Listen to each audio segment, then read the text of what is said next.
All right, guys, it's 6 o'clock, so I am calling village board meeting of June 30th to order.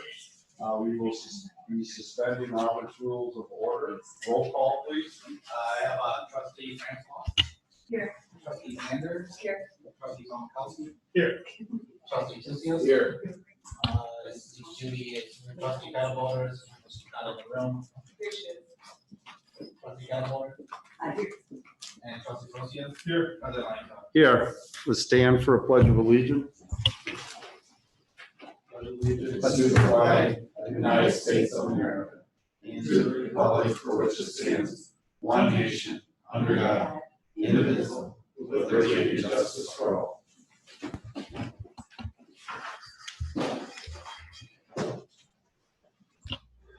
Okay, we'll be at public comment. This is an opportunity for anyone to address the village board on any issue either on or not on the current agenda. Please observe the time limit of 3 minutes. While the village board encourages input from residents, it may not discuss or act on any issue that is not duly noted. Okay, I do have a list of people who would like to speak. I'm just going to go ahead and go down. Okay. I had a number of pre-registrations during the day here, and then I see people are also joining us, so we'll give them an opportunity at the end here also. So first off here, I have Andrew Hartman at 2716 South Elmwood Circle, and asking to add comment in regards to the SRO agreement.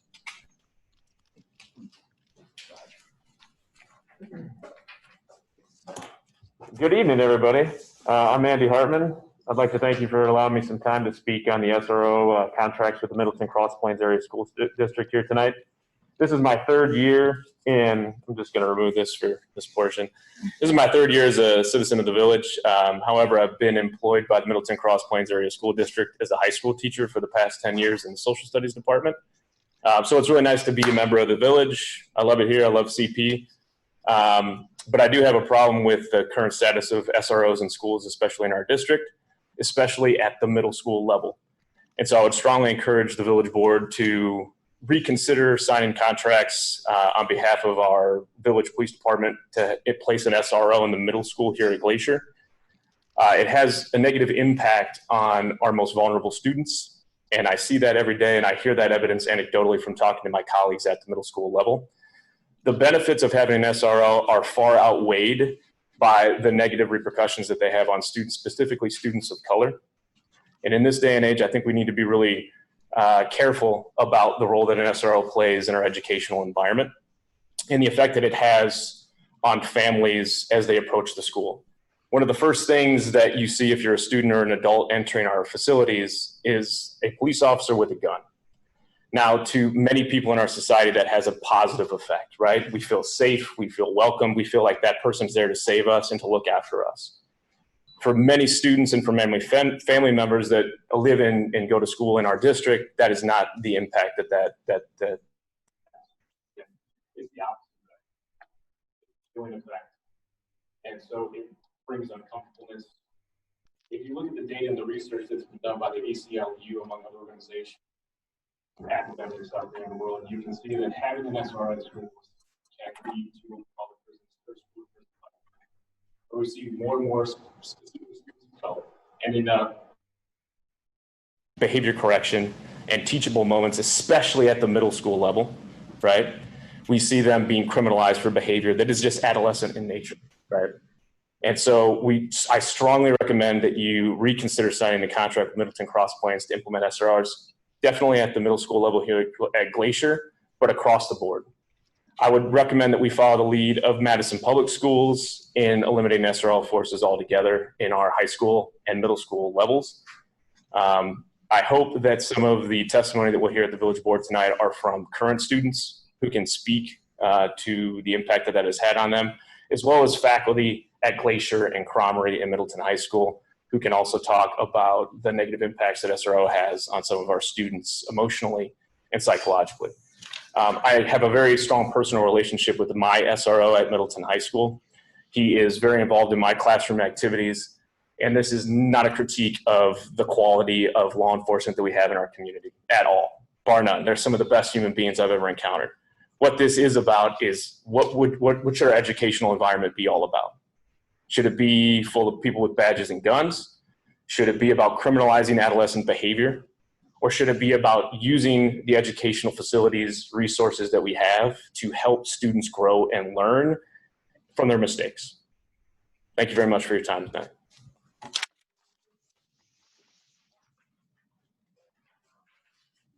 Okay, next here I have Heidi Ropa. See that Heidi has joined us by Zoom. Yes, can you hear me?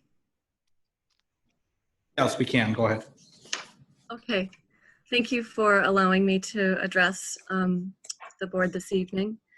I'm a parent and a resident of the town of Cross Plains. My children went through Glacier Creek and through Middleton, and I have a student at Middleton High School right now. I'd like to express my concerns about the renewal of the SRO agreement at Glacier Creek for the following reasons. Glacier Creek is a middle school learning environment with grades 5 through 8. I'd like us to reflect on whether, as a community, we truly believe that the behavior of 11 through 14-year-olds should be policed in schools. In a time of budget constraints due to COVID, would tax dollars be better spent on additional student dean or a social worker who has training in de-escalating tense situations and supporting students who are exhibiting behavior perhaps from trauma or mental health challenges? According to the former dean of students at Glacier Creek and the current principal of Cromrie, it was culturally responsive approaches to engaging students and developing positive relationships, which actually made things better in the building, not having a police presence.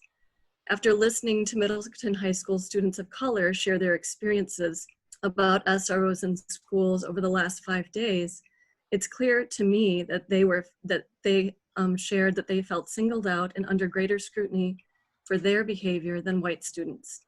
This creates anxiety and it doesn't promote conditions for learning, and that's what we need to be upholding as a community. Thank you. Thank you. Okay, next I have Sam Ropa. Hi, thank you for letting me address the board tonight. My name is Sam Ropa. I am a graduate of Glacier Creek Middle School and Middleton High School, and I'm here tonight to also speak about the presence of police in our schools. I'd also like to acknowledge that I am here speaking in conversation with and on behalf of a group of students and administrators and staff who are demanding racial justice in the Middleton Cross Plains School District. We ask that tonight the Village of Cross Plains Board reject the SRO agreement adopted by the Board of Ed on June 22nd, and actually reject all future SRO agreements between the Village of Cross Plains and the Cross Plains Police Department. Because we believe this for a series of reasons. One of them is literally our schools are the safest they've been in 30 years. From the 1993 to the late aughts, the rate of self-reported incidents of violence and theft in schools per 1,000 students decreased 69%.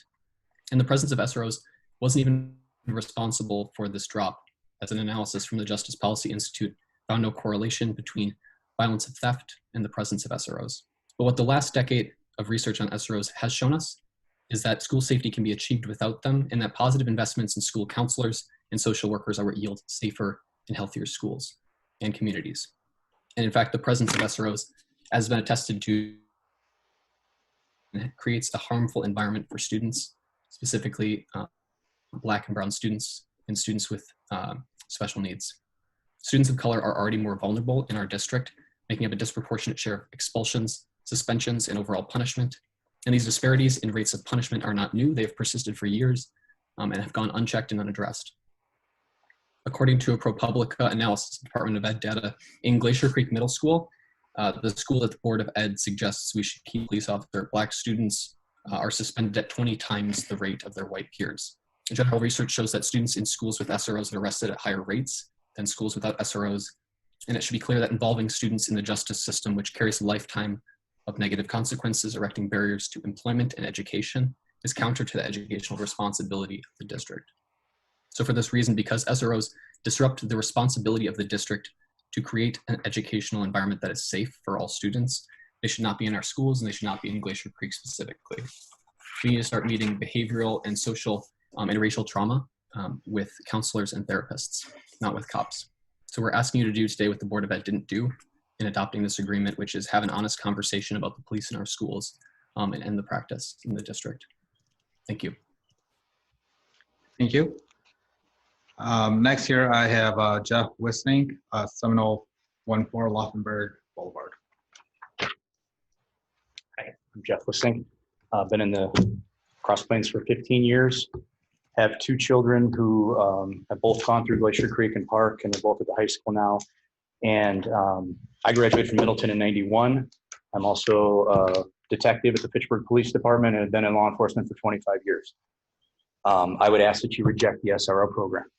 And it has nothing to do with law enforcement. To piggyback off what Andrew said and what Heidi said and what many other people have said, we have come to be to make law enforcement the dumping ground for all of our problems because we don't know what to do. And it's a lot easier to make law enforcement the dumping ground and have them take the blame and the liability than it is for all these really, really smart, intelligent people who get paid a lot of money, who sit in their office all day and don't do anything with leadership. Okay? If you've got a doctorate, then why can't you figure this out at the school level? The school needs to take the responsibility of coming up with programs. Why would we need a police officer at the school? That's what you have to ask yourself.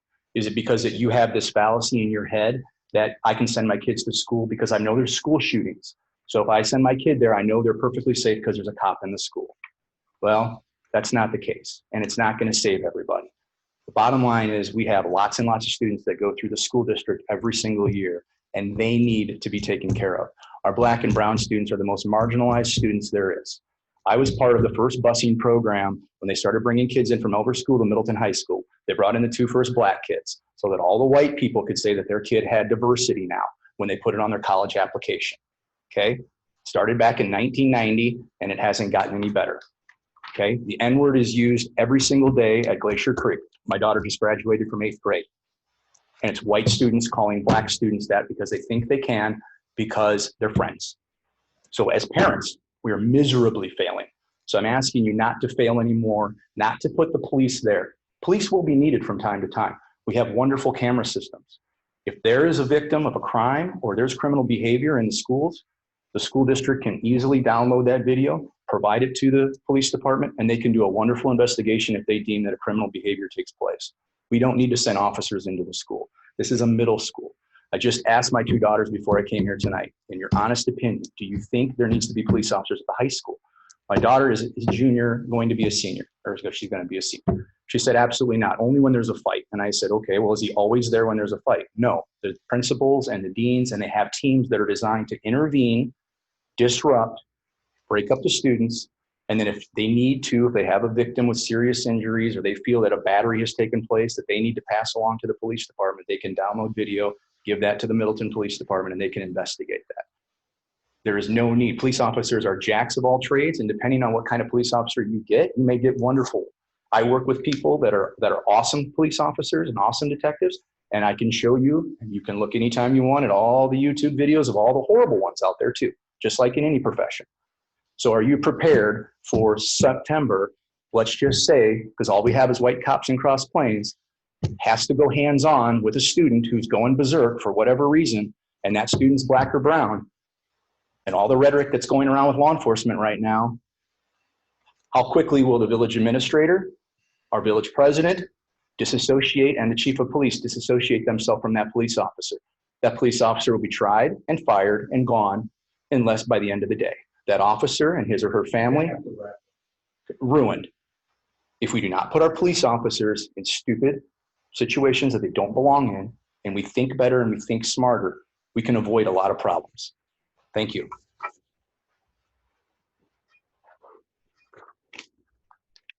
Okay, next here I have Sean Highland. So can we reiterate that there's a 3-minute? Yeah, so again, for the public comments session, there is a 3-minute limit, and I believe President Langfeld is keeping track of that. So next here we have Sean Highland. We have him, I see him on the Zoom. Go ahead, Sean. Thank you, everybody. I'm assuming that you can hear me fine. We can. Okay. Sean Hyland, I live at 4435 Gills Way. I'm just writing to express my support for the SROs.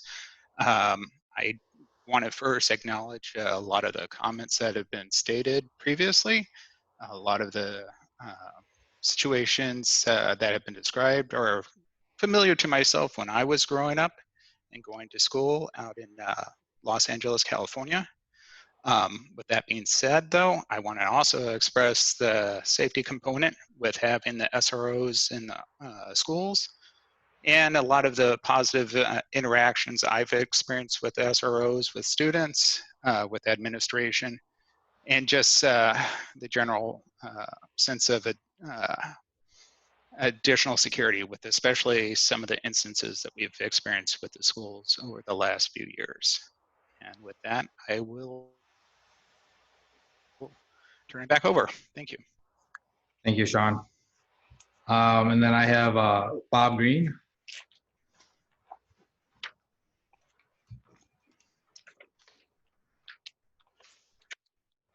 Thank you for allowing me to speak with you. Bob Green, 25-year resident of Village of Cross Plains. Served on police committee for approximately 10 to 15 years, currently on zoning board of appeals. Also a member of the school board. But I'm actually not here to talk about the school because you're not here talking about what the school and how they handle it. What you're here is talking about how does the school resource officer work inside your community. Jeff Davis, many of you may remember Jeff. As a school resource officer, he made excellent connections with the students. And that paid off through the years as he worked in the community. The connections that he made with the individuals in Cross Plains paid off time after time. People would come to him, talk to him, be comfortable with him years later. And that was a positive benefit for not only the school district, but also for the Village of Cross Plains. Some of the other things that a school resource officer offers for you, we do pay a fairly large percentage of the salary for that. You have a contract with the union now for 3 years, which would be difficult if you were to turn this down. You'd still be obligated for that pay. But the things that comes to Cross Plains from this are, it's hard to calculate. It's kind of like an insurance policy. You never know what that insurance policy is worth until you need it. And we can just look at for the things that occurred in Middleton in the last years. An SRO responded to that shooting out there. I can tell you many of the people I've talked with, how things have happened under the scenes that the SRO has been able to take care of. So I would encourage you to have the school district talk about the issues and concerns that belong to the school district, but take a look at the benefits that you're getting from the SRO. And I can tell you there are many, and how much we appreciate the training and the good work that your SROs do. I just want to thank the village for what they're doing. Thank you. Okay, next I have Sheila Schultz. Let's see, Sheila on the. Hi there, sorry. I couldn't get it unmuted. Okay, go ahead, Sheila. I actually am approaching the board tonight about a different topic. So I just wanted to bring to the attention, I live at 2107 Lewis Street in Cross Plains, and we would like, my husband and I have been there for 8 years, and we live straight across from the pool parking lot. And we would like to know what it would take to have a light lit during the winter months when the pool the ice skating pond is out there. A lot of families use it and they bring their cars and shoot lights across. We thought for safety reasons and it's on public property. What would it cost to keep a light going until a certain curfew time? And I don't know if it's ever been discussed before, but we thought it's summer. It's a good time to maybe think about that before winter hits. Thank you. Thank you, Sheila. Lee Sorensen, go ahead. Yes, good evening. Appreciate the opportunity to talk to the board. When I saw the school resource officer item on the agenda, I thought I would definitely want to speak up at this time. I am in favor of the school resource officer, and I live at 1269 Gills Way in Cross Plains, and 6-year board member. I was on the board when Jeff Davis was doing the school resource officer function with excellent effect. I know Officer Cyber, who's been doing it now. It's been clear from the outset with the school resource officer that that officer is there as a police presence to know that he is a friend of the student. He's not there to enforce school policy. If there's anything to do with school discipline, he doesn't do it. He's only there from a law enforcement perspective as a law enforcement officer if there's a crime committed. But the impact that that officer has in terms of being able to speak to students, to help them, to encourage them, and also to let them know that as a police officer, he is not an adversary, he is a friend, he is a supporter of the students, of the community. He wants them to know that they are not threatened by his presence. I think where we're hearing it, it's certainly, I mean, it's gotten to be big news when Madison decided they wanted to get all their SROs out.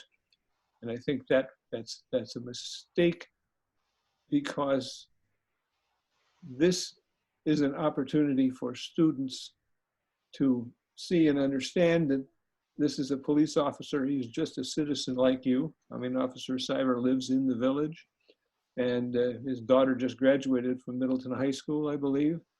And for those who have doubts, concerns, I think the district needs to sit down with the students, with the parents, with the school resource officer, and explain what the officer does and how he is there to help and encourage, and if necessary, counsel students and talk to them about how not to get in trouble with the law. So I really am glad to know that you've got it on the agenda, and glad to see that people are there to talk about it. But we need to keep that officer there. It has, Jeff Davis did it. It wasn't really official. It was just a school. You're gonna have to wrap it up. Yep. Okay. Well, anyhow, it's a good thing for the police department, and it's taken a while to get there, and I'm grateful that we have that officer there. Thank you, Lee. So we did have a number of people join us and not pre-register.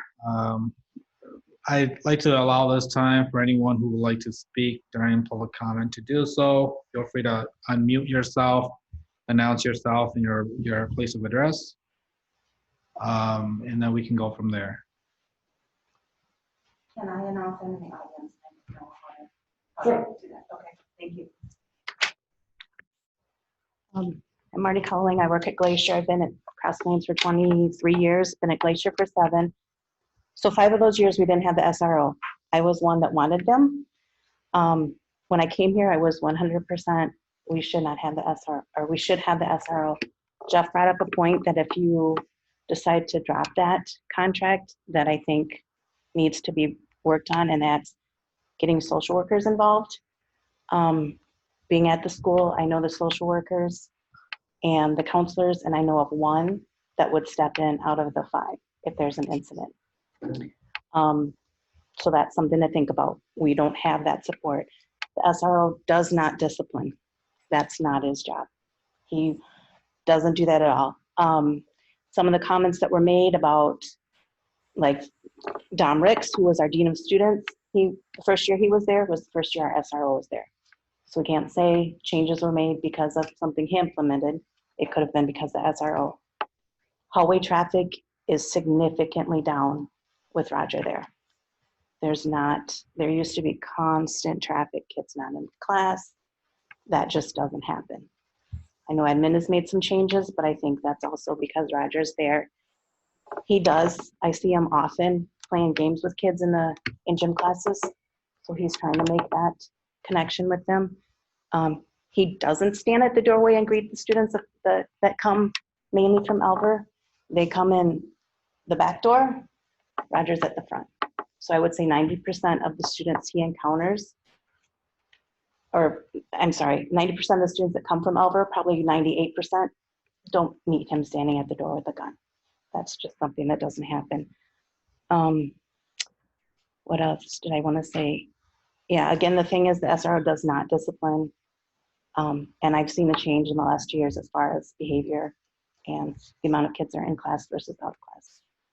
So if you do cut the contract, I think we need to work with in-house, getting those people on board to step in where they're needed. Thank you. Okay, we have a hand up here. Jody, go ahead. Can you announce yourself and for the record, your address? I'm Jody Green. I live at 2914 Brewery Road.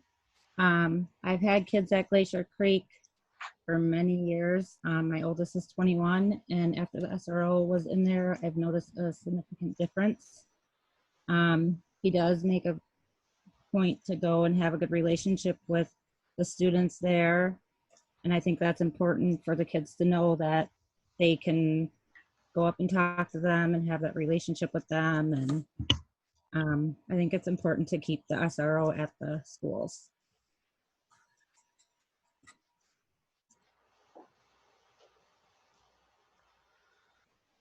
Okay, is there anyone else that would like to speak during public comments?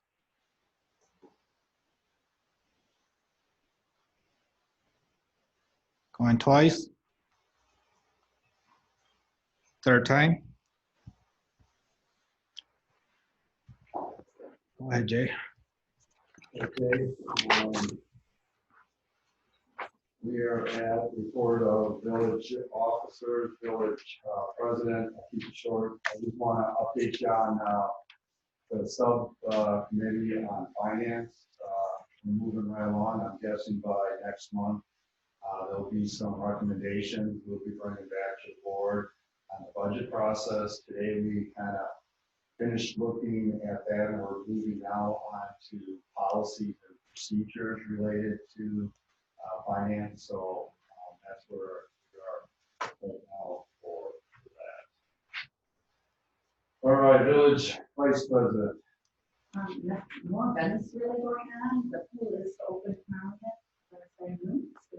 Tomorrow, and chamber dues are due, and they are found on the newsletter. So if you need to pay for dues, they appreciate it. It's on the newsletter. You put that in. Any other report from the trustee, Sarah? I just wanted to report that on July 20th, the third Monday of July, the Parks and Rec Committee is planning to have a combined meeting with the Public Safety Committee to continue the discussion about dogs and leashes. And we are planning to hold that meeting outside here at the food shelter at 6 p.m. on July 20th. Thank you. All right, village administrator, Bill. Just one thing quickly. At the last meeting, there had been some talk about relocating the polling place, and St. Francis was discussed as a potential option. I did reach out to St. Francis, and unfortunately, they would not be able to host.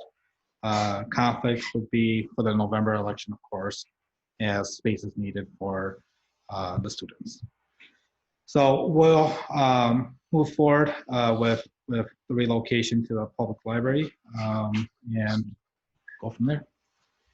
All right, do we have any other staff report? Anybody else? We did not. No.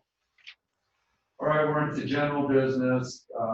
People like to move number 4 up. Yes. So, can I have a motion, please?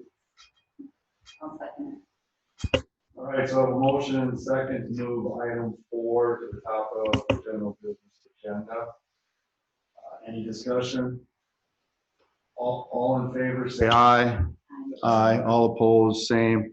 So moved. We're at number 4. Yeah, when you talk, yeah.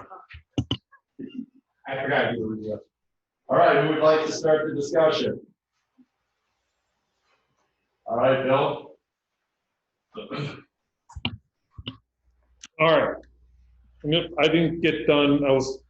If we didn't move this down from 4 to 1, I would have gotten more examples. So bear with me for a second. May 17th, 2019, school shooting, Jacksonville, Florida. Every one of these, someone died. May 8th, 2019, Chicago, Illinois. April 1st, Prescott, Arkansas. February 26th, Montgomery, Alabama. January 31st, 2019, Humboldt, Texas. January 7th, Belmont, California, elementary school. These other high schools, unless I know otherwise. December 13th, 2018, Richmond, Indiana. October 24th, 2018, Matthews, North Carolina. September 5th, 2018, Providence, Rhode Island. That was the middle school. May 25th, Noblesville, Indiana. May 18th, Santa Fe. May 16th, 2018, in Dixon, Illinois. The SRO actually stopped a 19-year-old from shooting up the school. May 11th, 2018, Palmdale, California. March 7th, 2018, Birmingham, Alabama. February 14th, 2018, Parkland, Florida. This is where a lot of this started, was Parkland, Florida. I don't know if you guys remember the devastating shooting that was took place in Florida. Several people were killed, a lot more injured. The perpetrator pulled a fire alarm, shot up the school, and was later found and arrested and charged with murder. My daughter worked at Parkland, not at the school, but at the village, or at the city hall at the time, with youth programming, and she still has PTSD from that because of watching the students and teachers come to their place and hide and fear for their lives because of an armed gunman that was out there. I'm telling you, Parkland, Florida is not a inner city Chicago type school district. It's a very high, it's got the people there have a very high income, affluent. It's a very high affluent neighborhood. So you don't know where you're going to need protection. We think Cross Plains and Middleton is a nice, matter of fact, it's the 14th safest town, village in the state of Wisconsin this year. But you never know. There are bad people that live in our community, whether we want to admit that or not. I am sorry for the people that want to disband police, that don't have any faith in the police. I, as an individual, as a taxpayer, as a resident of this village, 100% support our police department and every single officer on that police department. And I will not let a police officer fall if their training and their education has told them to do something which is specific to stop and keep the school and people safe. So that's my 2 cents. All right. Anybody else like to comment? Sarah? I just want to comment, I'm a clinical social worker. I've been a clinical social worker since 1998. I'm also a parent of 2 children that attend schools in this community, one at Park Elementary and one at Glacier Creek. I'm also the survivor of violent crime. I've been a victim of violent crime. And I strongly support having a school SRO because of the school shootings. There's just a quick look at data. There's been, on average from the New York Times, it was reported in 2018 approximately, or an average of 5 school shootings per month if you include college campuses.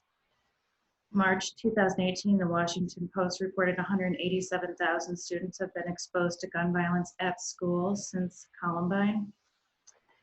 And another CNN report from 2019 shows that in, not including college campuses, 356 victims of school shootings over the last 10 years.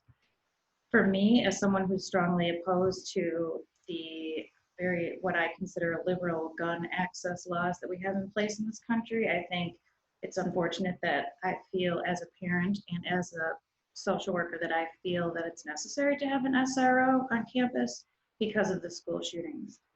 I am very sensitive to the racial dynamics. I just want to correct something that was stated earlier, that there's only white police officers in Cross Plains. That's not a fact.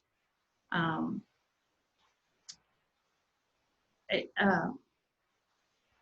very sensitive to that. I wish if the gun laws would change and we didn't have school shootings, we could reconsider this, but perhaps the school board would look at having SROs not in uniform, but on campus. I mean, that might be another way to have less of an impact, as I know it does, like seeing the police in uniform can have a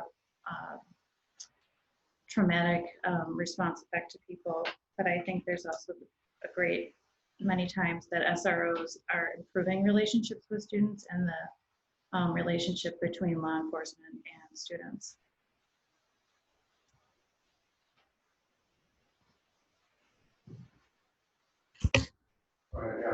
Thanks, Jay. I guess I came in here today, ready to support this fully. And after hearing some of the folks speak in the audience, especially some of the staff who deal with it very directly, I guess I'm a little less excited about supporting the SRO. I think there are ways the school can do better. There's no doubt. Our school and all schools can do a lot better at dealing with youth of all needs, varying needs. And I'm not sure taking out the SRO is the answer, the elixir, magic elixir that fixes all those problems. But I do think it's one that could help. So I guess I'll leave it as I'm still unknown over here if I will support this or not. All right, I have Lauren. I'm kind of agreeing with the people who spoke, also who are actually at the school. I think our kids, unfortunately, have mental health issues, abuse issues that we haven't seen in the proportions that we're seeing. I think having the SROs are great, but I think our schools, not teachers, I think everybody needs to do better. We are failing our children at, I think, unbelievable proportions. And we need to look deeper than the SRO solving the problems at the schools. I also agree with Sarah. It's like it's scary sending our kids to school knowing that there could be a shooting and that our children have to have shooting drills at school, like we had tornado drills at school. And I think, why is that? And we should be trying to solve the problem versus having to defend. If there is a shooter, one person to defend these kids. I feel confident that we have a police department in our village to respond to emergencies. Michael, would you like to speak at all? I'm kind of the same mind as Kevin. I came in here thinking I was going to support this, and after listening to people from the community, it definitely made me waver. And so I am uncertain of how I feel about this. Whether or not a police officer in the school solves the issues that is being approached there, whether or not it causes anxiety, makes people nervous. I don't know. Seeing a gun at a school would just make me nervous just in general. You're there to learn. That's the way I view it. But it does create a perceived safer environment. I don't know what it's like being in an elementary school or a junior high, what it's like there. It's difficult for me to speak what the children are going through or how they feel about it. So I'm undecided right now. Judy Kettlebeater. I came in thinking I knew what I wanted to vote, but honestly, after hearing both sides, I'm kind of undecided also, to tell you the truth. I do want to make it clear that what we do vote on is just for the Cross Plains. It's just for Glacier and Park. It's not the high school. Because I do think that's a different level. I do think they should keep it in the high school because I do think that's just a total different level. But one question that I had was what Mr. Green brought up when he said we still are obligated to pay. I'm just curious on that. Well, what they're referring to is we would have to release an officer because they're paying 10 months worth of that salary. So if we don't have the 10 months come in, we'll have to decide if we want to add that or eliminate an officer. Okay. That's what they're referring to. Okay, thank you for clearing that. I was confused. Sorry. So at the moment, I'm still undecided. All right, I'm going to, just so everybody knows here, most of you do, I spent 38 years working for the Madison Police Department. The last 10 years, I was in charge of districts that have SROs at the time when I was West, Memorial. Midtown, I had Memorial and West, and when I was North, I had the East SRO. So I'm very familiar with what that role is. Some of the comments made tonight are true. The gentleman that stated that we have taken shortcuts and dumped everything on law enforcement, the ills of society is very, very true. We're dealing with more mental health, more juveniles, more poverty, a lot of those things that aren't really fitting into law enforcement. We've always had a basis of community policing, which is far more towards social work than the traditional law enforcement model. I think bringing up suspensions of African Americans has nothing to do with law enforcement, as was slightly mentioned here. SROs do not get involved in administrative enforcement. They are only there for safety and more the law enforcement. A lot of suspensions are tied to administrative violations. So I think that's sometimes unfair. And I look at today's climate that we're in right now. There's a huge lack of trust between the African American community and the law enforcement community. I think that's demonstrated every day, talked about, tons of research being on it. The way to build trust, the best way to build trust is by building a relationship. That is how you build trust. You don't get guaranteed trust because you're wearing that badge. You earn it by building trust. The best way to build trust is to have personal contact with individuals. That's my biggest problem with all this social media.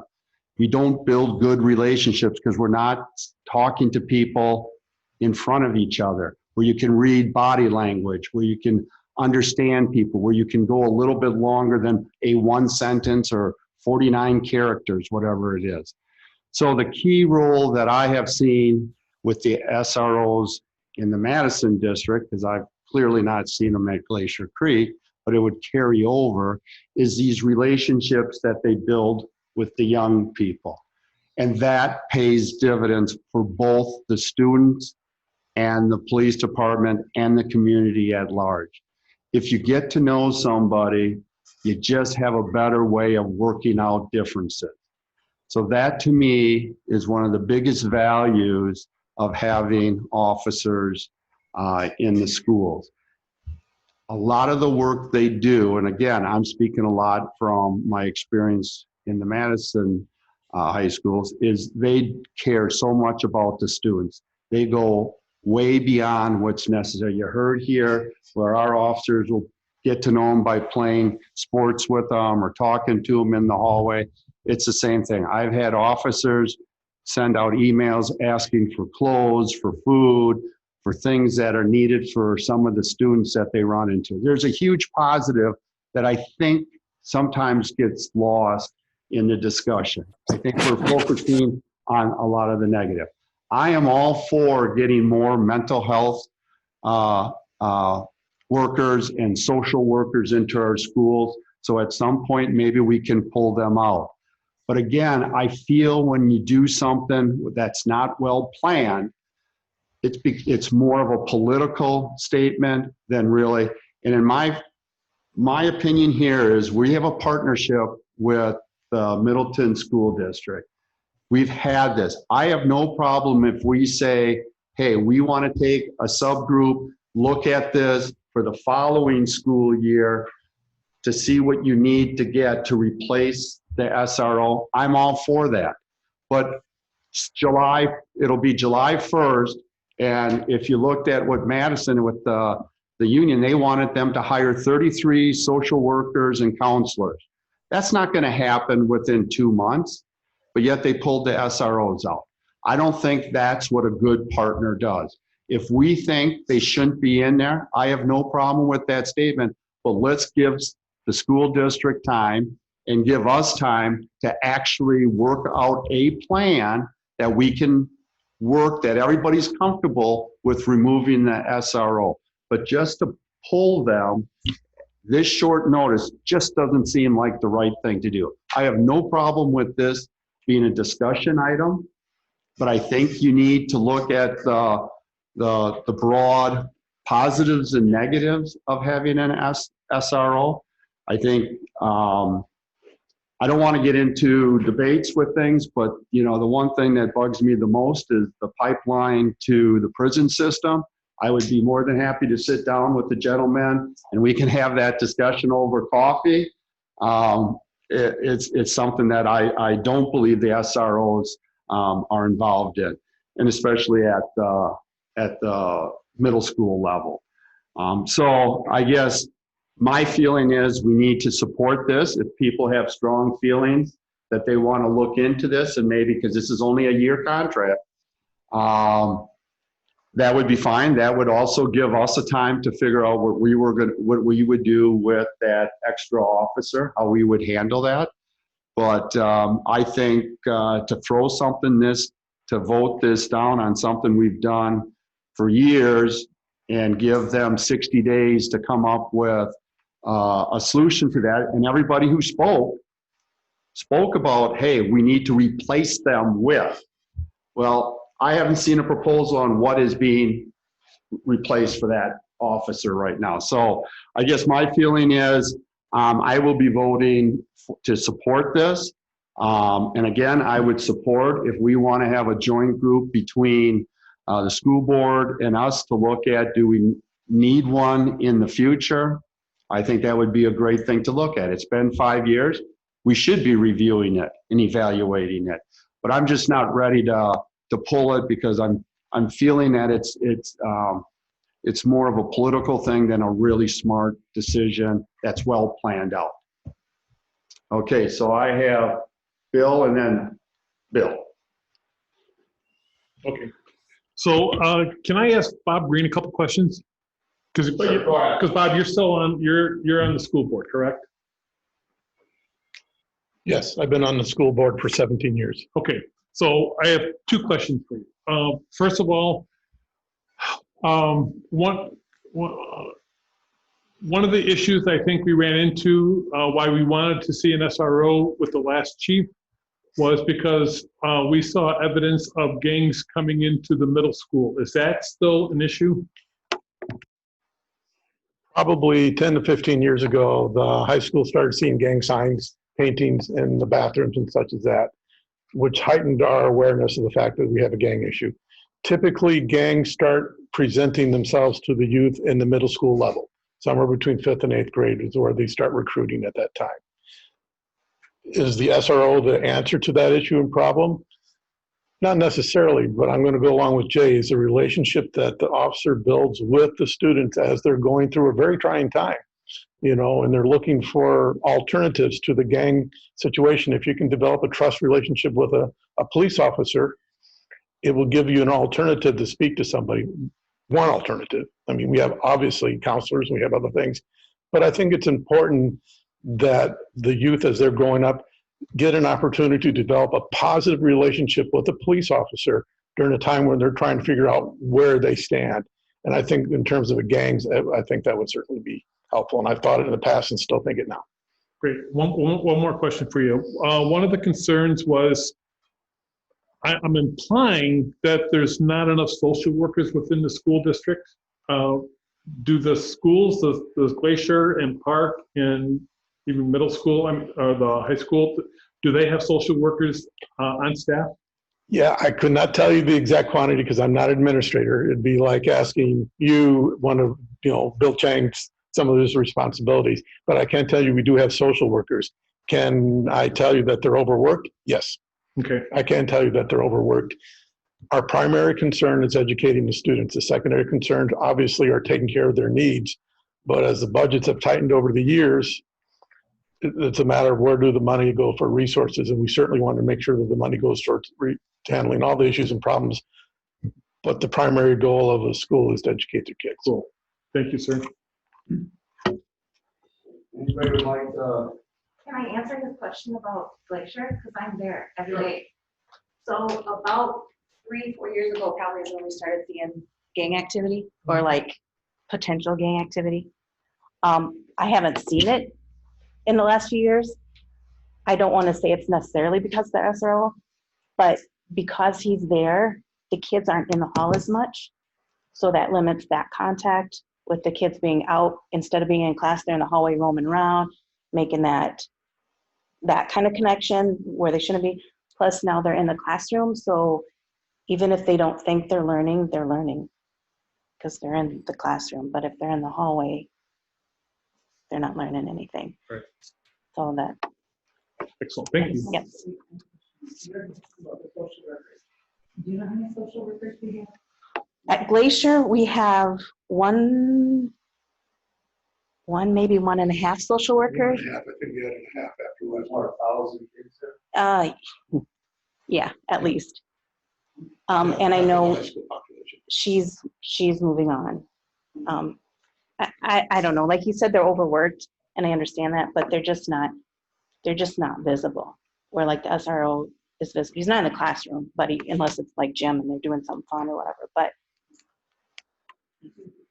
great, thank you. All right, I have Sarah.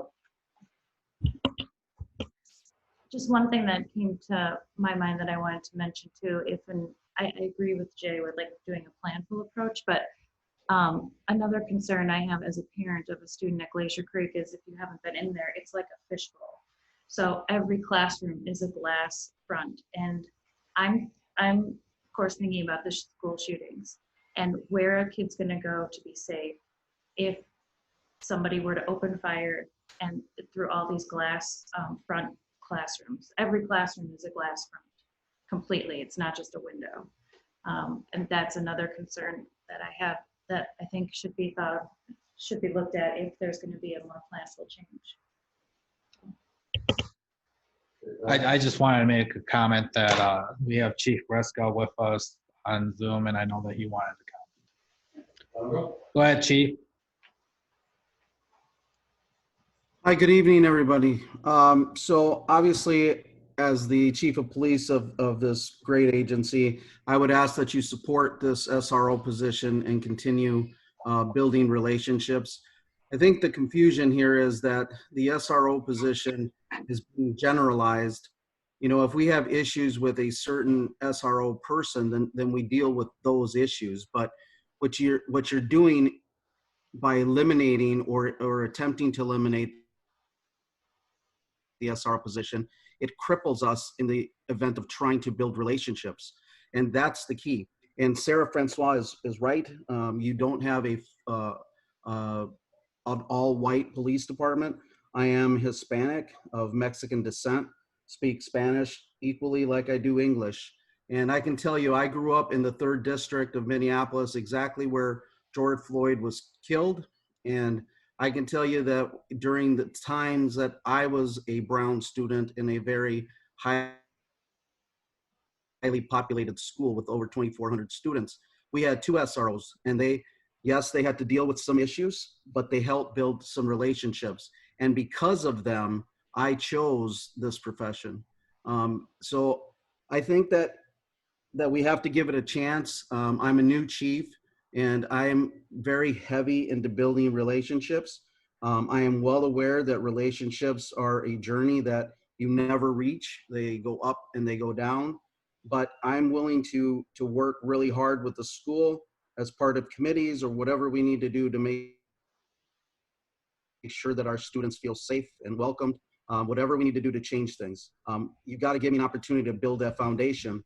I've been here 6 months. I've dealt with enough in just this short period of time, but this is something that will go right to the front, and it's obviously something that is needed and wanted. And the last thing that I would want is any of our students to feel unwelcomed or unheard.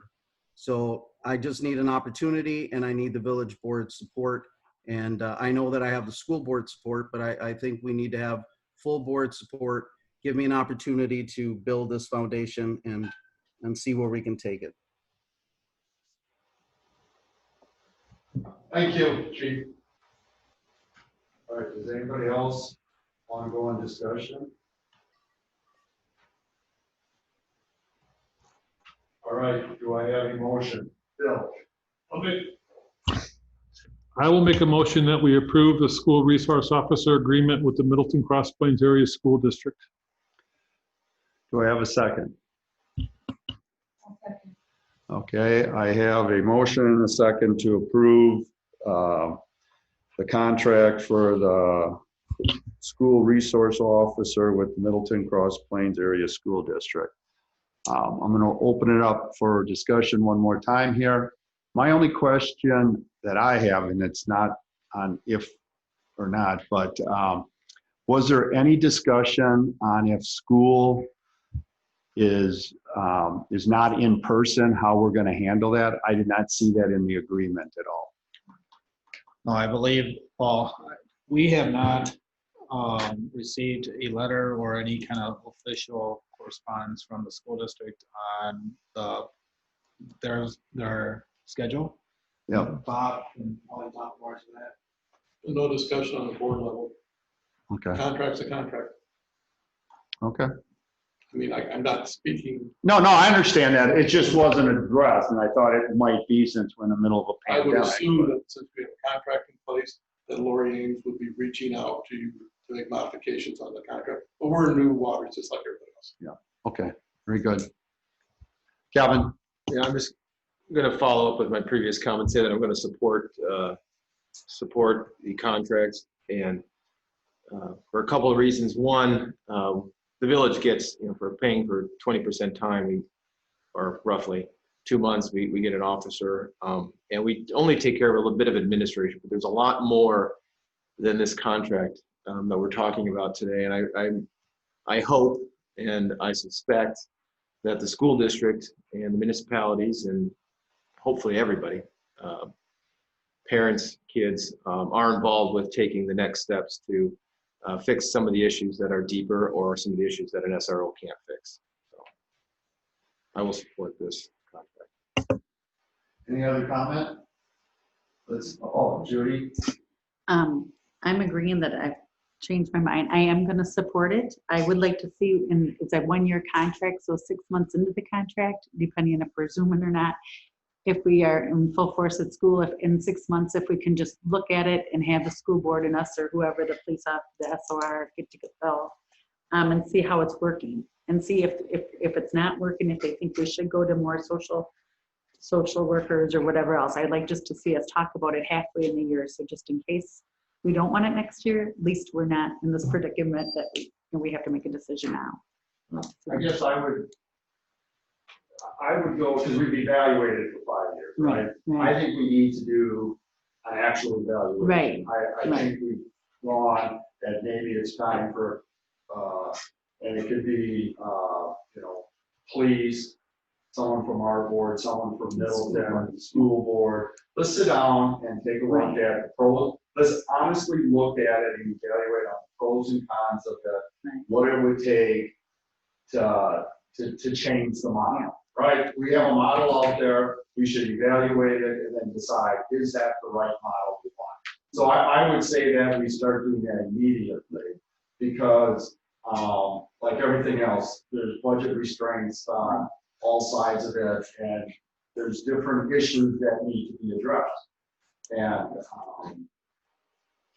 I just think it needs to be started. 6 months into it is too late. No, agreed. If we can do it already, that's awesome. So that's something. Michael? I just have a question. You keep saying that this has been a program we've had for 5 years. I think the SRO has only been in junior high for 2, right? 2018, but previous to that, Yeah. but previous to that, we had a part-time position with Jeff Davis as a school resource officer. He worked as needed. So that's where the time frame comes from. Oh, okay. We paid for that. It wasn't a contract, but we would pay. Okay. Yeah, So the hours were built into the school district as he did that. Yeah, we did. Okay. That's why it has, because I remember doing that contract with Jeff Davis, and I know he's been gone more than 2 years. Okay, well, that's what I wasn't sure of, 'cause I would. But I forgot that was part-time. Right, it was part-time, as you were shorter staffed at that time. Yeah. So he couldn't do as much. Okay, that's where I was confused there. But that I could.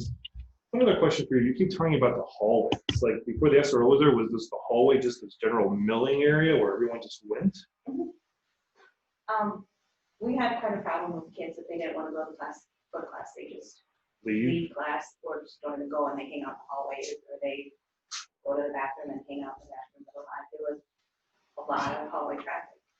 And there wasn't any other discipline that was enforced for not allowing them in the hallway? Yes, but that's the right thing to do. Okay, I was just asking.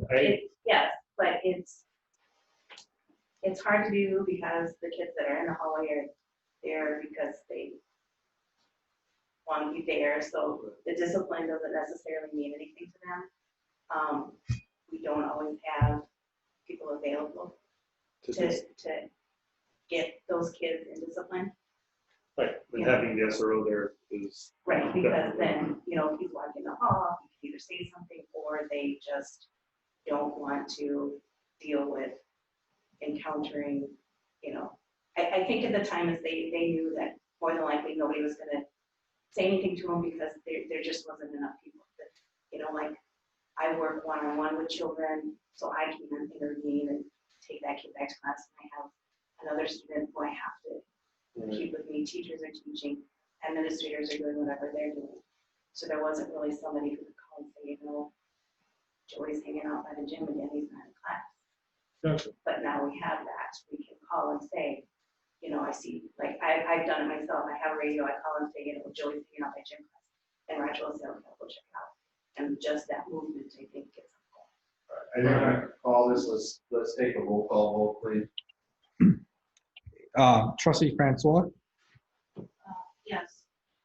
trustee Zander, Can we restate what the motion is? And I don't think it included like part of the subgroup agreement. No, I don't think it should. It doesn't? Okay. No, it doesn't. We can do another one if you want, or we just do it. Yeah, the motion was to approve the school resource officer agreement with Middleton Cross Plains School District. We can't add to it. We have to send it back. Okay, so, yes. trustee Palmakowski, Yes. trustee Thusios, Yes. trustee Kettlebold, Yes. trustee Brosius, Yes. President Langfeld. Yes. Motion carries. Thank you. Thank you, Village Board. Much appreciated. All right, we will go back to general business number 1.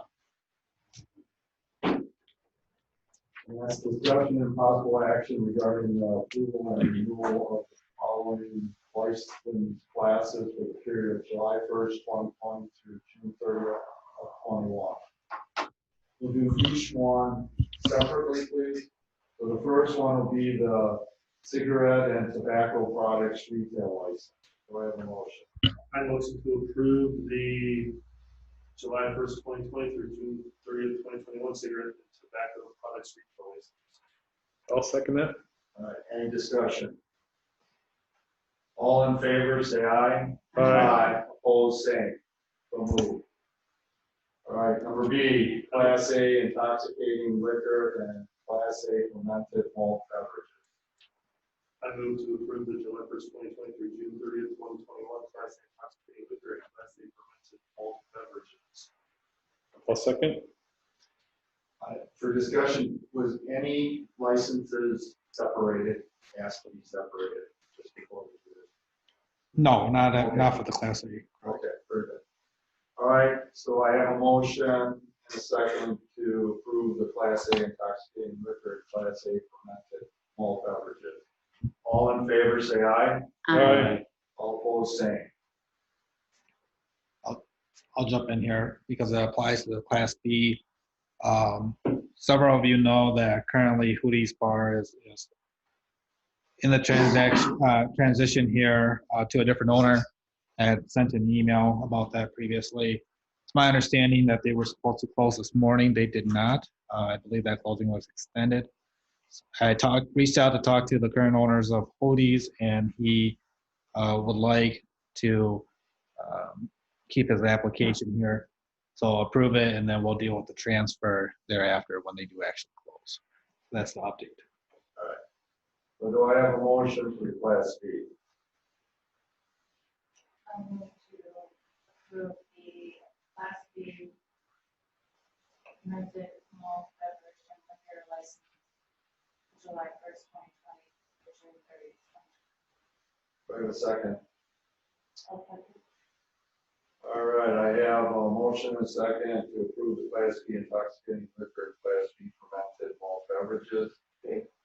Discussion? Yeah, thanks for, this Crossroads Coffee House, is it intentionally that does not have a Class B liquor? That's correct. So they chose to apply for the Class B fermented malt beverages this year and not the intoxicating liquor. So make that clear. So we do have that available now. Bill? And then there was one, I think I know who they are, but I'm not positive. It's R.E.H. Ray. Reyes E&A. Is that the new Mexican restaurant? Correct. That's over? That's Reyes Tacos. Okay, I just wanted to make sure I knew what Sure. facility that was, what business that was. All right, I have a motion and a second. All in favor, say aye. Aye. All opposed, same. All right, for D. Letter D. Thank you.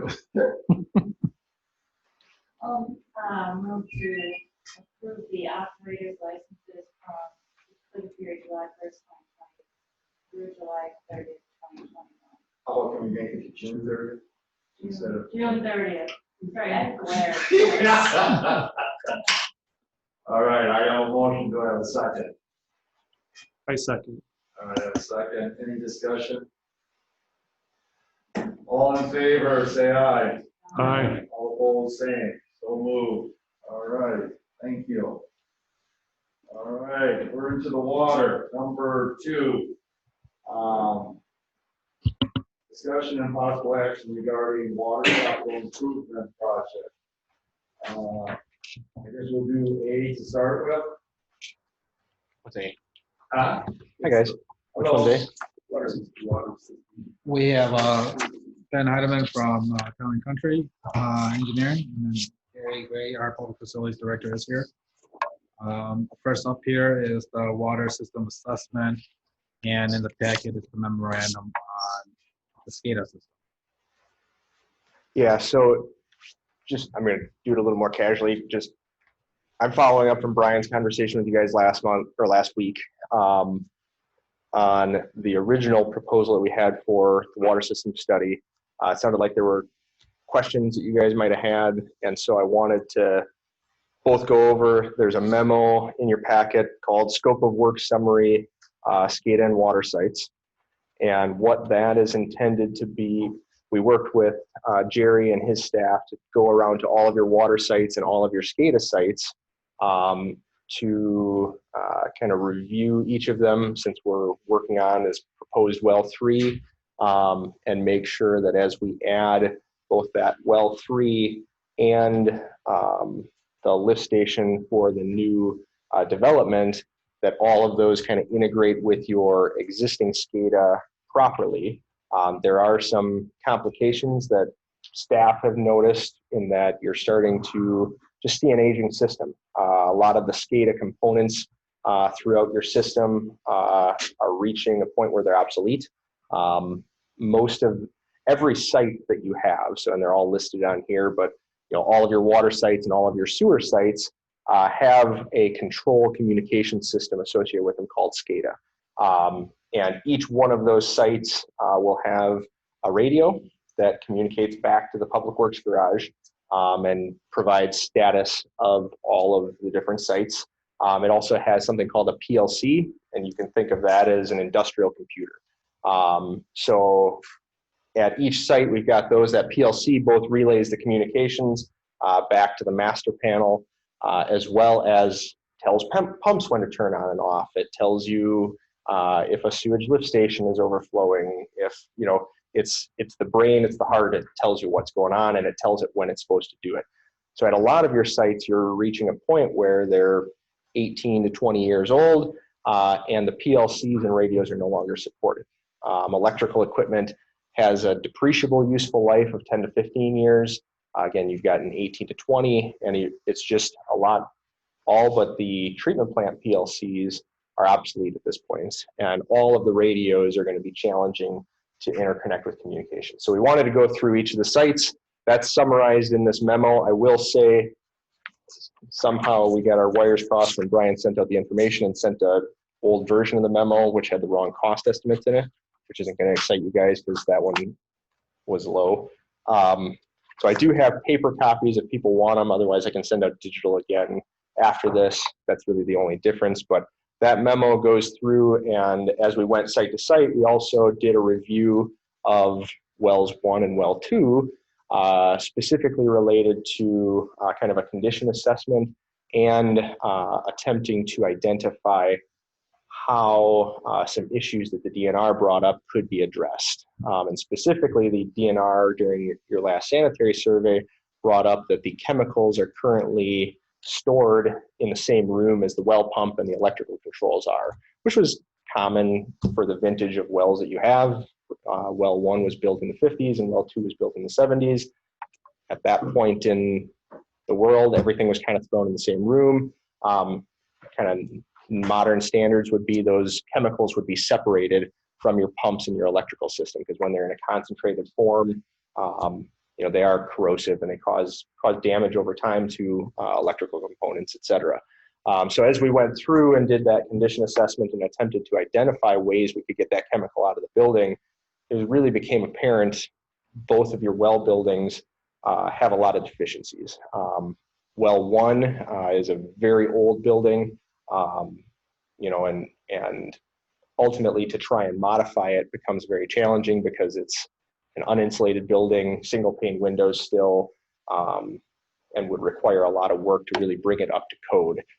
Well 2, which is over here in the park, and also shares the concession stand and bathrooms, is a little bit landlocked. So that one presents some challenges in order for you to comply with the DNR, you start to knock over dominoes of, okay, in order to get the chemicals out of the well building or the well room, you don't have any space you can add onto that building. So then you have to start looking at what other options do you have. So we just put some general estimates together as to how you could bring both buildings up to code, up to current design standards, and get kind of a refreshed 20-year depreciable life out of them. You're just gonna have to clarify, I just don't get well 2 how it's landlocked when it's surrounded by parking lot. Because, so well 2, I'm just. Yep, I can, so well 2. Is parking lot, so why couldn't you expand the parking lot? So well 2 of that building, the well itself sits in a room like this. Yeah. The concessions is here, bathrooms here, a new generator's here, and you need to have one wall be accessible from the exterior to get to the well pump. Oh, it's landlocked from within. Landlocked from within. Yeah, sorry, landlocked might have been the wrong term. It's building locked. So you can't add onto the building because of the infrastructure that's there. So now that's making full sense. And so we put this quick summary together and just threw numbers at what would it take to bring these buildings up to code. And just to clarify the part on page 2, and I'm just gonna, we're looking at about $800K per well site, just to address all code-related issues. Specifically for well 2, we assumed that the bathroom, the 2 bathrooms would be converted to an electrical room and a chemical room, and a new bathroom structure would be built external to the building.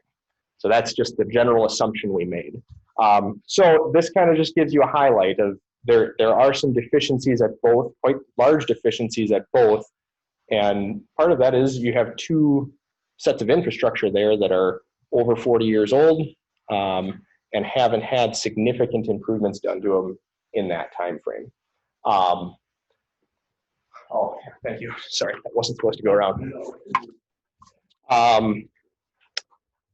So that really led us to, after conversations with staff, proposing the last time you guys really did a collective investigation of your water system was like 1998. That sound right? 99. And given, and at that time, the water system master plan was really more focused on addition of wells and the potential pressure zone, and didn't focus as much on the condition of the existing wells, because that was 21 years ago. What kind of came of this is, before you jump in and start, even if you don't do it in conjunction with well 3, before you jump in and start making some planned improvements to wells 1 and well 2, it would be a good idea to take a step back and just say, collectively, how are we supplying water to our community? You know, we've got well 3 being proposed. You know, is a continuation of utilizing a almost 60-year-old well 1, a 40-year-old well 2, and a well 3 the best long-term solution for the village? Well 1 is a very low producing well. You only get, I think it's 250 gallons a minute out of it, versus 600 or 700 out of well 2 and a planned 700 out of well 3. So it is a low producing well. So is it, you know, the question's asked, is it really worth investing $800,000 in a 50-year-old building with or a 60-year-old building with a 60-year-old well, you know, and spend all of that money just to get 250 gallons a minute?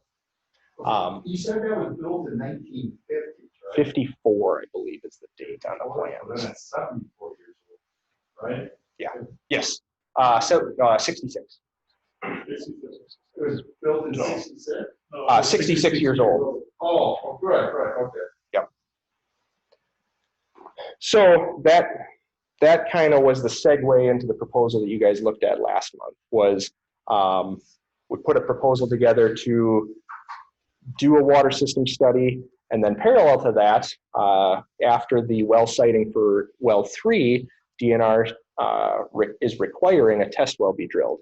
So just to kind of get everything lumped together, we've included the test well, and then there's discussion of impact fees for the developments, both associated with recouping cost on proposed well 3, as well as a future proposed reservoir for this upper pressure zone.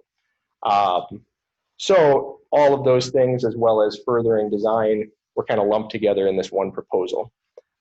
We did put together, and that's really the new document, because we understood that budgetary limitations in 2020 may not allow all of that work to happen. So in an attempt to we broke down what are each of the costs, and really those costs would still need to be incurred at some point. So from a test well standpoint, there's going to be about $15,000 worth of coordination. But in order to further the project but still fit within your budget, we kind of did that revised. Here's how much would need to be spent on each item this year to make sure you don't fall behind. Again, assuming you do want to proceed with well 3 for a June 30th of 2021 submittal, which is kind of what we've been talking about with staff, is submitting that to DNR in June of next year. I would recommend that you guys at least have the numbers for this water system plan in front of you kind of by early next year, so you as a governing body can make decisions as to how you want to proceed, because what will be posed to you is this water system study will lay out a variety of options for water supply and storage for your community. So what we'd end up looking at is, okay, we've got these numbers for keeping well 1, keeping well 2, and building well 3. We may look at a scenario where we eliminate well 1, put well 2 in a pressure zone for the future, and propose a well 4. And that might not all happen at one time, but you could make an educated decision whether it's worth investing money in well 1, or look at well 2 and upsizing well 3 and keeping well 1. So they're just putting together a variety of options so you guys have a clear picture as to what are some ways for us to supply water to our community, what are ways for us to store water in our community, how will this pressure zone impact it. It ends up being a little bit of a complicated matrix. I would recommend we make those, or at least you guys know what those are before you submit to DNR in June of next year. So if you decide you want to do lumping some of these projects together or lay out a plan, you do that with enough time to make decisions before funding deadlines become your limiting factor. Let's just talk about this matrix that you have? Yes. So I'm not really sure I understand. You're talking this one right there. Oh, the most recent one where we had the, I don't. Yeah. I only brought one of those along. No, that's fine. I have it here. So the first one is well 3 site study and begin preliminary design, 42,000. Have we paid for that already? Is that done? Which matrix are you looking at? Go to the next page. Oh, that one. Yes, that is, well, that's got, I think, $4,000 remaining on the budget. No, hang on. You're on this one, right?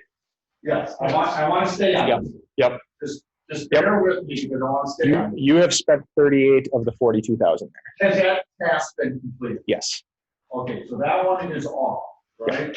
So then I'm going to the next one. And the next one has all this stuff. That can be done for 80,000, or is it 80,000 plus the 50? It's 80 plus the 50 to 60. And that's a little bit, so the 50 to 60 is how much it will cost to construct a test well out there. That 80 is, again, this full scope. So it's not just test well engineering. But I thought you said the well was 15,000. That would be the engineering scope for the well, the test well. So that's going through DNR approval, securing a contractor for you to drill the well. So the 50 to 60 is the contractor cost. That's why we're So what different. you're really looking for is we need to come up with, on this, looking at about 140,000. 140, yes. Yep. Yep. All right. Now that test well, I mean, ideally it would get drilled this fall because it's going to be much easier to do. They can do it, if budget's a concern, we can just tell the contractor you're going to do it in January. I did one this year in January. It sucks, but you still can do it. Yeah, no, I'm not Yep. so, because I would look at postponing other things. Sure. Yep. Yep. Drilling of the well, I think is, right. I'm trying to put a priority on these because after today's finance meeting, we believe we have 64,000 plus the 4,000, so that'd be 68,000 that we could put towards that we've already borrowed. It's already there. Mm-hmm. So I'm trying to figure out how much we actually need. So what would be, because the system, to me, the water system plan, that could be done in the winter time, right? It could. That the concern I would have is with June 30th, and Jerry and Bill can cut me off if they feel differently, but so June, just talking timelines, June 30th is a critical time if you want to build that well. Let me just talk big picture. So for well 3, where you're at right now is preliminary design's complete. We've got a building together. Vanderwall's worked on renderings. We know it's going to go up at the park. And we're going to be drilling a test well. The test well has to be completed before DNR will review plans and specs. So that's a fall to winter thing this coming year. June 30th is the deadline for Safe Drinking Water Fund. So DNR is looking for plans and specs to be submitted to them in June. Typically that's a 50 to 70% complete plan that they can review the scope and put their stamp of approval on it, as well as evaluate a funding application. Then in the fall of next year, fall of 2021, you'd be looking at actually bidding and drilling the permanent well. The well is constructed as a separate contract than the well house. So that permanent 18-inch hole would get drilled in the fall of next year. And then the well house would be bid in roughly January, after the well is completed and it has been fully tested. We then put the finishing touches on the plans and specs, put that out to bid in January. You have to award and have contracts signed by March as a funding deadline. So DNR has to have those contracts in hand by March 30th of 2022. The well house would then begin construction in 2022. You would have an online well somewhere around March of 2023. So just to give you the big picture on that. So when we talk about this water system study, because we're looking at, you have to have your entire scope defined by June. If we don't start that study till January, let's say, my concern would be you don't have enough time to make a decision if you wanted to consider incorporating any of that study into the January or the June 30th of 2021 funding submittal. So that's why I put a higher priority associated with that. That specific item is I would love for your guys' sake to have, you know, cost estimates in front of you by January. So that's why the second revised scope was put together the way it was, is we'd, with that, the test well itself, we would move forward with DNR approval and getting a contractor on board. You know, you could potentially award a contract in like November. They could start it in December and your first pay request would come in your next budget year. But then the test well construction would be more of a winter thing. And then parallel to that test well results, you would be then also looking at your well study results of what are my different options and what are the costs associated with those options. But if you want to move a test well forward, you know, we're serving you. So Yep. Judy then Bill. Yep. Oh, then Bill Kelly. So, to the layman, which is me, as far as what's the difference between a test well and the regular one? I mean, if you're going to dig a hole or drill a hole, about 10 times the cost. But so is it the same hole or? No, so it's the test well will probably be a 6-inch diameter hole, drilled to the full depth. They go a little bit slower so that they can gain more samples, so you can get a better idea of what the actual geology is. So you're actually pulling, you're pulling all the the rock samples. All of the cuttings are brought to the surface. They collect them every 5 feet roughly. Okay. And then we'll send them off to the National Geologic Survey, and they will create a well log of that. Then once the well is actually drilled, it'll be drilled in a similar fashion in terms of depth and casing, but we'll put a much smaller pump in there and test it for about a week. And during that time, measure how far the water gets drawn down in the well, which kind of gives you a rough estimate of the capacity when you drill a full-size well. But then more importantly, at the end of 7 days of pumping, we'll collect a full gamut of samples. And that's what the DNR's biggest concern is making sure you have good water quality. So then you take water quality samples out of that. And the whole concept is you spend 60 grand to drill a test well. And if you find that it's a bad site, you're not spending 400 grand to drill an 18-inch diameter hole. Is it the same hole then that they use, or do they use a different location? I typically try not to. So ideally, we're going to put it about 60 feet away from where the final well, or where the permanent well is, because it kind of comes down to, while you go slower to collect cuttings, you really don't care how straight a test well is, because you just hang a little 2-inch submersible pump in there. You know, it's barely bigger than a residential pump on a well. Whereas the final well, you want that dead plumb. And so if you have, you know, your drill bit wander a little bit with the test well, you don't care, but you really don't want that to be your pilot hole for the final well in case something weird happens. So just to geek out, do we actually get a copy of the geological? Oh yeah. Because that would be super interesting. It's kind of wild what you can find when you go down there. The one I drilled this January, just to geek out a little more, was we ended up finding most of what Wisconsin's aquifers are in is either a limestone or a sandstone, and really the good water comes from sandstone. Underneath all of that is granite, and granite holds almost no good water, and often is kind of a layer where contaminants will collect. And usually you anticipate that about 1,000 feet deep in central Wisconsin. The one we drilled in January was, we were anticipating drilling the well to 800 feet and hit granite at 500, which then becomes very valuable because we don't bid out a well that's bid at 800 feet and hit granite at 500 feet when you're paying, you know, $400 a foot for drilling. So you end up gaining a lot of valuable information. And in that case, we found that there was a ridge of granite in the, you know, because all of the other wells in that community are 700 feet deep. So yeah, there's a lot of interesting information, and absolutely all that's going to be available to you. And depending on how much interesting information you find, sometimes the U.S. Geological Survey will come out and do additional testing just because they're interested in it.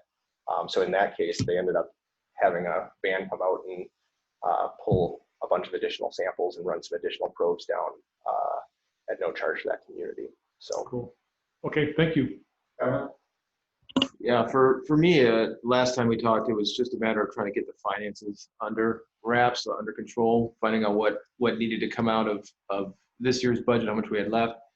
If I'm reading this correctly, the one that Bill Chang is up on the screen there, the 80,000 is what your new page from 625 breaks that down. Is that correct? Yes. And it looks like there's 37,000 remaining in 2020 budget. That was our understanding. Okay. But it sounds like you were playing around. That was going to ask that question. Yeah. 64,000 is instead of, okay, so total there's 140 minus 60,000. So, and 37,000 of that can be put off to the 2021 budget. Am I reading that correct? Under the revised scope? It says the remaining work would only proceed if included in the 21 budget. The last sentence on page. Yeah, but I don't think that the 37 was to sum up to what we thought was your remaining budget. So it'd be the 80 minus 33.9. And so 47, 46.1. I haven't figured out we need 72 grand. For in 2020 or 21? 2020 to do everything that's on the matrix that's on line 2. Which is the 80,000 plus 60,000. Okay. All right. So, but at 4,000 left plus the 64,000, that's 68,000, and that's 72. Okay, well, Jay, what I'm reading on the following page is that. Okay, is that it says the revised scope. And that's a bit, revised scope was implying, here's what we could get accomplished in 2020 to try and forward the project. It doesn't mean we're going to reduce the water system master plan. We'd be looking to really do everything except for the report and then give you a report in 2021 was the intention of that. Not necessarily that the scope changed. That might have been a bad way to put it. And so then the way I'm rereading that paragraph in front of it, the way this reads would be the entire amount, 140 less 66, yep, would be required in 2020. Okay. Yeah, and that comes out of what budget? If we're like, is that capital budget? Well, here's the problem. It's in, I wish it was somewhere else, but it's water utility there. So the only place it can come out of is water utility. And is there There is about 136,000 in fund balance, but that is really, you're wiping it out. And it's not you're going to see that that's not something we would recommend. I mean, I don't know, the only other option is for the water utility to buy. That's why I was trying to figure out what we could move down the line. Now this doesn't help immediate, but all of this stuff will be rolled into your eventual funding as well, ideally, as you would roll this into your loan. That's typically how communities would handle it. So yeah, but it's all, but then that's not until half of it is already. I mean, right. So you wouldn't so that's double already off the table. The right. 72,000. Yes, that that might could be able to borrow against. But those dollars don't become available until March of 2022. Right. So that's why I'm trying to. And importantly, next year, as you guys start planning, when you drill the permanent well, that's going to be a temporary financing until you can get your safe drinking water fund. So you either need to temporarily borrow internally if you have that cash flow available, or go out to a bank for approximately Like a half a construction million. A construction loan, exactly. We did that, I think, for Highway P. Didn't we borrow a short-term 6 month, 600,000? Yeah, there was. It was a short-term 6 month loan. Yeah, so there's avenues, but let me ask, and that's why, going back to Gary and Bobby, I thought with this new increase of water rates, there would be some accumulation of cash in the future.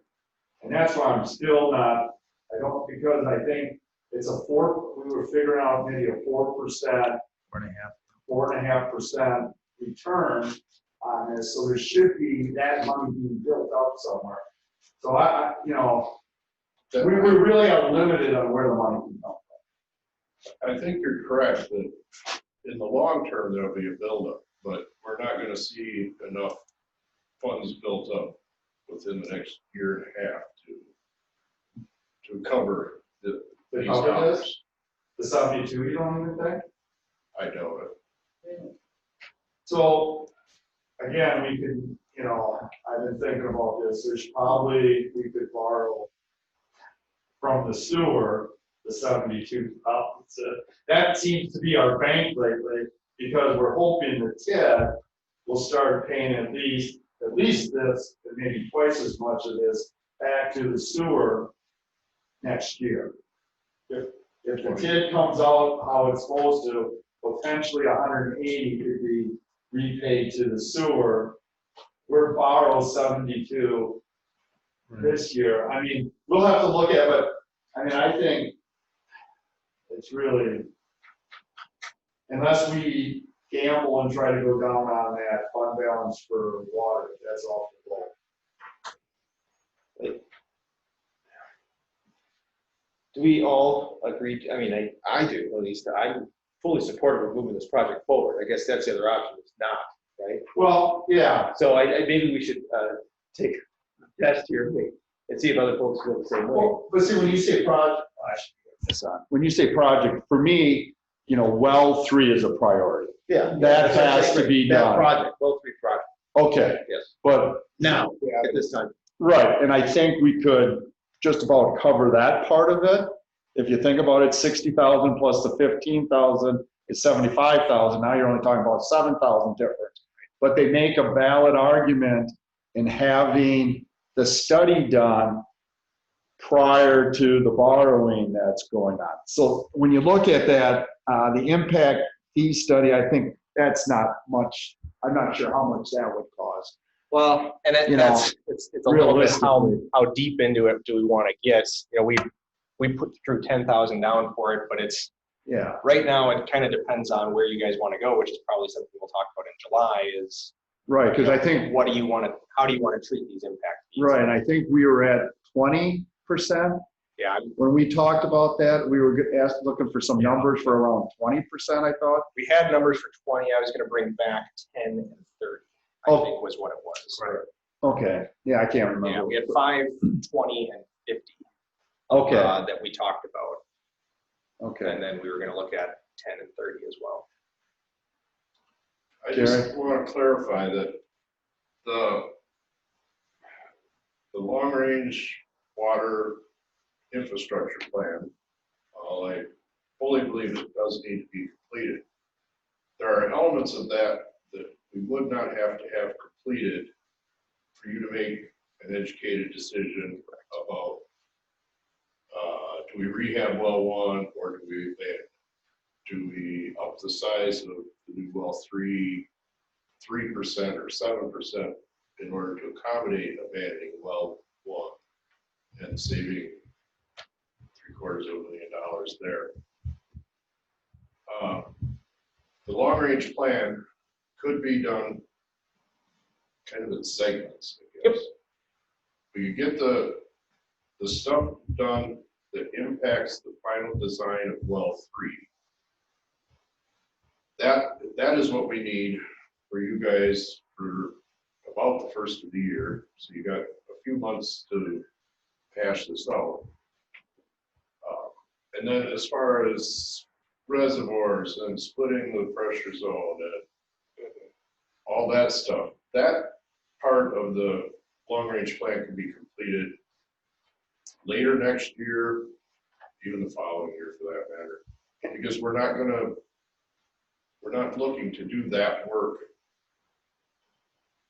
But I think what Ben was saying is if you had that done, you might be able to build it into the loan, but I guess we could always get another loan, can't you? You can. It's really just a question. I wouldn't ever, I mean, at this point, you're not talking, are you going to build a pressure zone or reservoir? Right. It's is there parts of well 1 and well 2 that you incorporate in, and the SCADA, that you incorporate into this well 3 project? Right. And digging down into, rather than just jumping in and saying, we're going to rehab well 1, it may not be in your best interest to rehab well 1. I have Bill and Michael. Did you want to say, Bill? So what do we need for tonight? Well, I guess what we need to do is decide what we see as a priority, and then I guess back in July we're going to have to make the call. We're going to have to sit down and figure out where, if we want everything that's here, we have to look where we're going to get the 72. If we say let's just focus just on the test well and well 3 and the impact fee and the plan we put for another time, we can do that. Because I hear what you're saying, but I guess now that I think about it, we probably have some time because the well's not going to come online until 2023. So we have some time if we need to upgrade those other ones. Yeah, but those will follow the same funding schedule. Remember, you're going to fund it through Safe Drinking Water Fund. It's going to, the earliest you could do anything with those is submitting plans June 30th. And every But we could do project- June 30th of 2022 for 23. Yes, and then those would be lagging a year in terms of a project, correct? But then you're a little bit, my concern with that is if you decide the best option is to go a little bit bigger on well 3, you limit your amount of time to make it. Yeah, no, you limit your options. So we're going to talk about this again in July. That sounds like. So well, we need a flavor because we've got to come up with the money. Right. And the problem is we're kind of restricted, right? Where the money is, we either have to borrow it or it has to come out of what's sitting in the water utility. So are we talking right now? So if we're talking what we see here tonight, we're talking 72 grand about. Yep, that's what I'm seeing. Right. Yep. So, and it sounds like we actually have the money, whether we use sewer or we use the fund or whatever. It sounds like we don't need to borrow for that. Correct? We're borrowing from sewer, but yeah. I just want to make a comment. I think the urgency here is whether or not it's a thumbs up, thumbs down for engineering to go ahead. Because if we want that test well dug this year, they need to really get started on that process. So that's all you're looking for tonight. Is The question of where this money is going to come from, I think that can be a conversation that we have at the July. Yeah, I mean, if they just need right now tonight approval to go ahead with the test well, yes, because I'm comfortable we can cover that. Yeah, if you guys want to, I was under the impression that we're now back to talking about a winter drilling, but if you want to drill it in the fall. Yeah, I think we should. Get that rolling. Yep.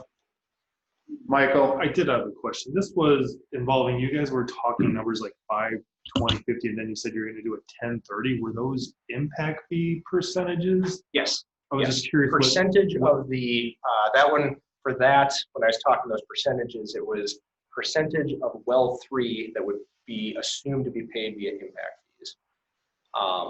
Okay. Yeah, so it will, that's a longer conversation. But you guys were using those numbers, and I was so that's sort of like, that's what percentage of the well would be assumed to be paid via impact. Right, and the only reason I brought that up is there was already talk and study, so I didn't know how much more we needed to spend on it. Okay. It's really, at this point, we've got the numbers wrapped around on that, but I mean, that's another one, because you have potentially imminent developments. Yeah. Those impact fees should be approved before, I believe we have to get them approved before building permits. You do have a previously established covenant, but you will have to have that submitted to PSC probably this summer in order to make sure it gets reviewed in sufficient time to be assessed to the new developments. So do we want a motion to approve this? I mean, I'll make the motion if that's what we need. Okay, Jerry. On this one-page document that Ben brought with the revised scope of work, Ben, myself, and Brian, we took the existing known amount in the capital account for the well 3 project.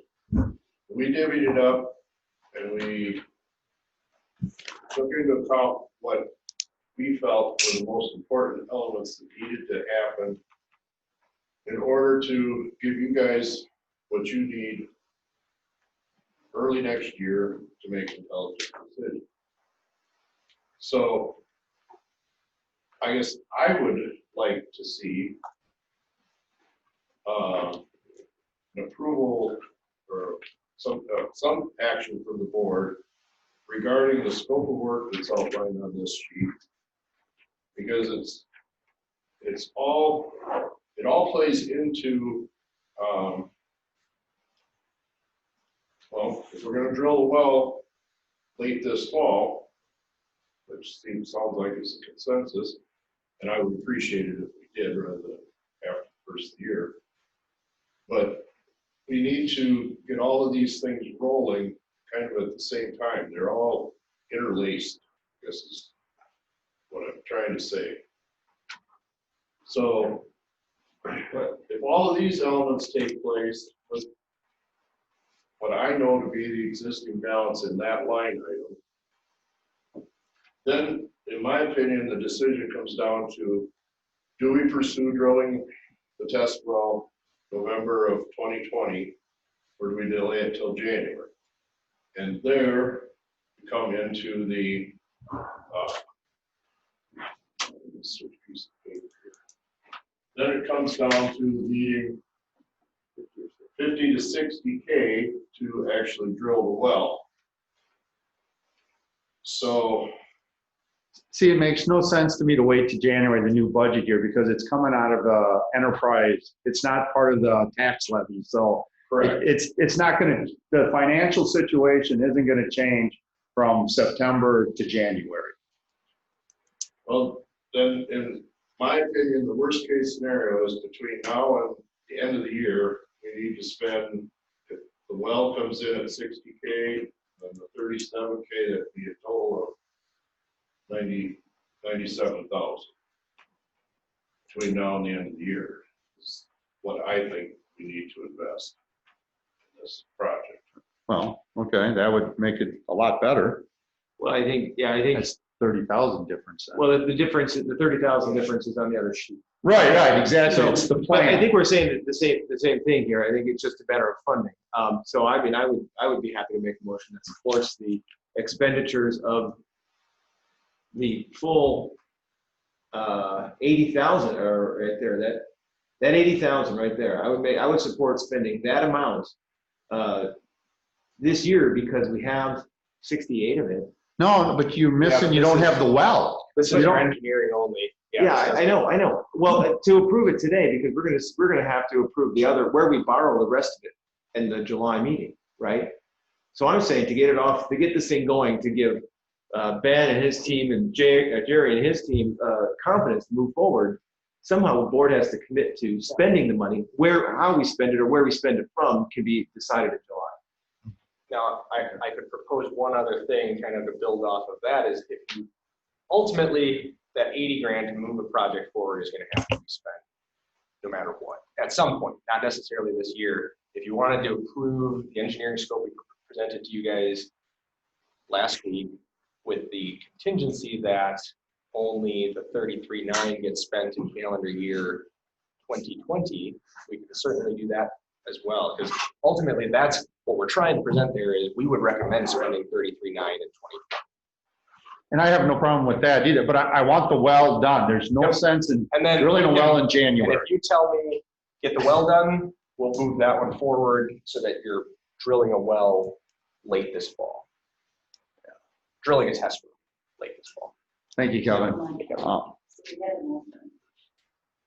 no one seconded, so it died. We're gonna have to, so I'm trying to figure out how we can word this. So what if we do this? I'll make a motion that we approve going forward with what's outlined within the memos of well 3 and the impact fees for looking at the other wells that are outlined within the memorandums. Sure. I mean, I don't know how else to. Well, I think we got to read what's on, my problem with how you said it, you've included what the bottom 2 lines, which adds another 3 million to it, and we can't do that. No. Okay, so I think what you want to do is a test well, a water system plan, impact fee study, and complete well 3 preliminary design, right? That's what we need to have done from your expertise, right? Well 3, number 3, the third one and the fourth one can be done next year. Yes, absolutely. Right. So my motion is to go forward with the test well, water system plan, impact fee study, complete well 3 preliminary design that is outlined in the memo. All right. Do we have any discussion on that? I just want to make it sure it's clear what we're doing, because otherwise the PSC is going to just hammer us with an increase in water rates. Well, we don't need that. No. I would propose, just as a friendly amendment, that just be for engineering right now, because we will be bringing you a proposal from a well driller to do the test well construction for that 50 to 60. That's action that we'll take. But can we just do that action right now let you do that? There's no sense going out. So that's in the 80. The 50 to 60 is what I'm saying. You're not approving the 50 to 60 right now. I thought we were. Yeah, I thought we were too. Because that's not it. That's not engineering. So we'll be bringing you a proposal from a well driller to take action to award that. Okay, that's all right, because you did say test well. I did say test well. That's fine. But I said I'll be bringing a proposal back. Yeah, that's fine, but we can change it. But what we need to do though is we need to come up with the money, and there's no sense you coming back in September with a bid of 55,000. Now we're having this whole discussion. We've got to have a decision where we're going to come up eventually with 72 grand. Sounds good. All right, so I have a motion and a second. Any other discussion? All in favor, say aye. Oh, sorry. Okay. So we're completely approving the whole thing, not the revised scope, not the limited. No, we're doing the 80,000 plus the 60. Okay. The first line's done. First line's done. Yeah. Right. Okay. Yeah. Just so I understand too, that totals the 2 numbers, worst case scenario totals 140,000. Okay, let's make a correction here. On the other one, it says the plan went from 30,000 to 20,000 because that was the 30 to 20 was assuming you guys wanted to fit this into a 2020 budget. So we were proposing 20 of it in 2020 with the remaining 10. I was disappointed. I thought you were going to cut hours or something, and actually you don't want me to cut it's hours. $10,000 less. No, the intention was. Let's just get it all done. Yeah. So that we're talking about 140,000. We're talking right now. So there's no revised scoping.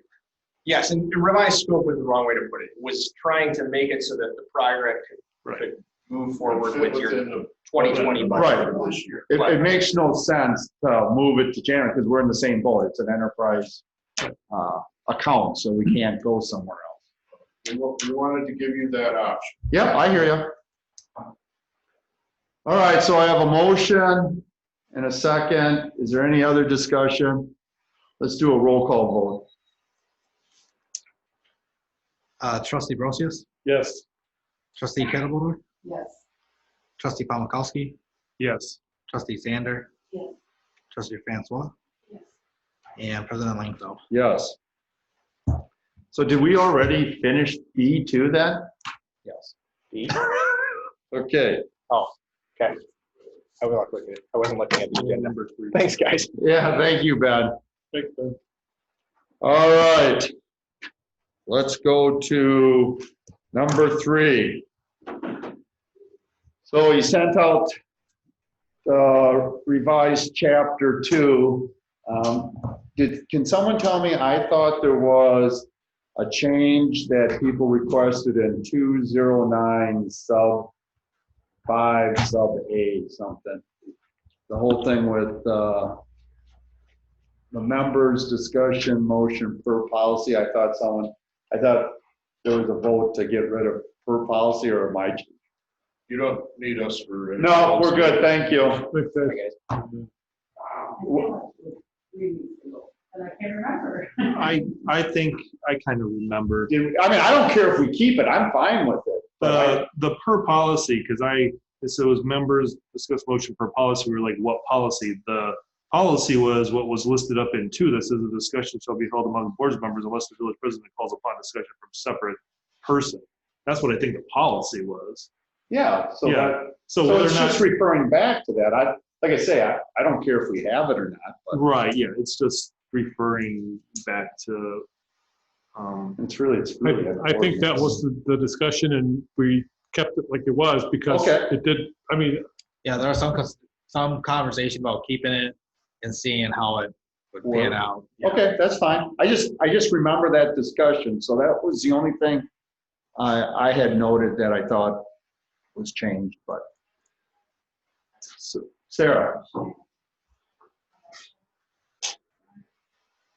Okay. Well, why don't you just go ahead and throw it out? I apologize, I didn't hear last time, but the question is that section 1A about records. Well, there's not a one. It's got to be. Is it 1K? What page are you on? Yeah. That was from the last.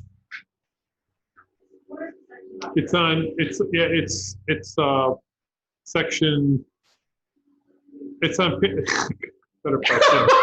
It's on page 160 or 170. Yeah, it does say K.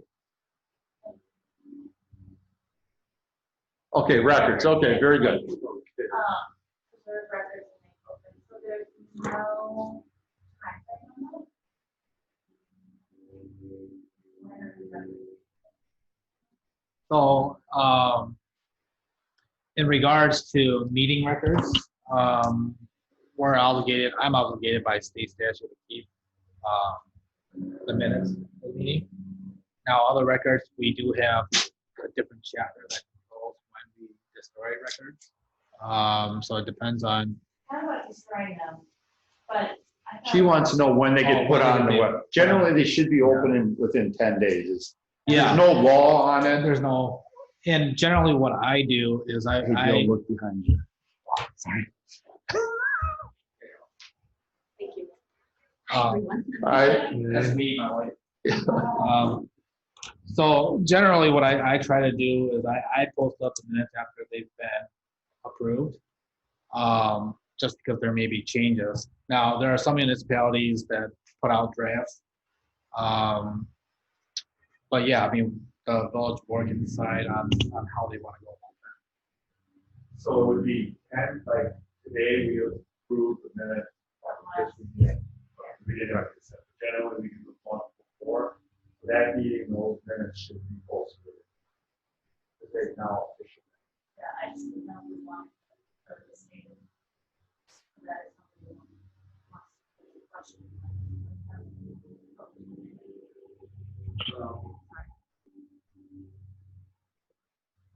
I think when you make it that detailed, then you run the problem if something changes.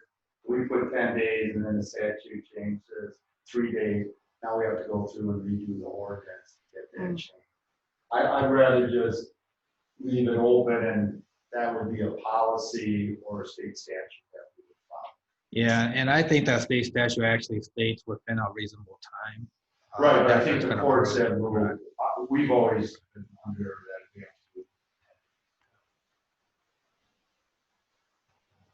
So is that happening? For our village board meetings, yes. And the committees? The committees for at least the ones that I am a liaison to, they are. So as soon as I receive the approved minutes from the other liaisons, I do try to post those up as much as possible, or as soon as possible. And that's on the website, right? That someone access, or they have to contact you to access? It's on the website. Yeah. The requirement, so. That's not a state requirement. They just have to be open. So someone who could requests ask something Right. needs to get up, but it's always. So for village Okay. board meetings, I do post them to Village Hall and then online. So that we're replicating the same posting requirements for agendas. Whereas committees and commissions, they're only being posted online because we don't have enough bulletin space to post. I believe the requirement, at least under chapter 61, is for village board meetings. And you're also working to post the recorded meeting that's out on YouTube and put that link on the website so someone could go back and Correct. look at the meeting just even a few days or Correct. however, you're trying to do it in a relatively timely fashion, but. Yeah, Right, so. the minutes are not official until they're approved by the body. Absolutely, but I was just giving just another example. Someone can listen in to the meeting. Yeah. So, yeah, and there's a bunch of different ways that several different communities do it. Some just post the recording and call it their minutes. Yeah.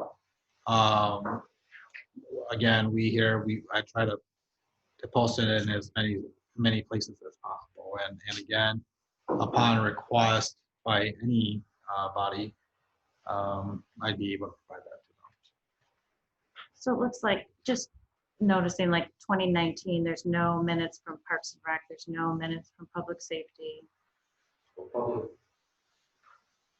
So I don't know, it's just something that I, was trying to poke around if I was someone that wanted to find. Right, no, I hear you. Those should be posted. I'm not sure why they're not. Who's responsible for taking the minutes for public safety? That would be the chief, and Parks would be mine. So one of the things that I do encourage you to also look at is that, so you're looking at the agendas that are posted. I'm just like She's being a trying to regular find the minutes citizen to and those trying to meetings. find stuff. Okay. So like I'll just go to Parks, it's the first one. And then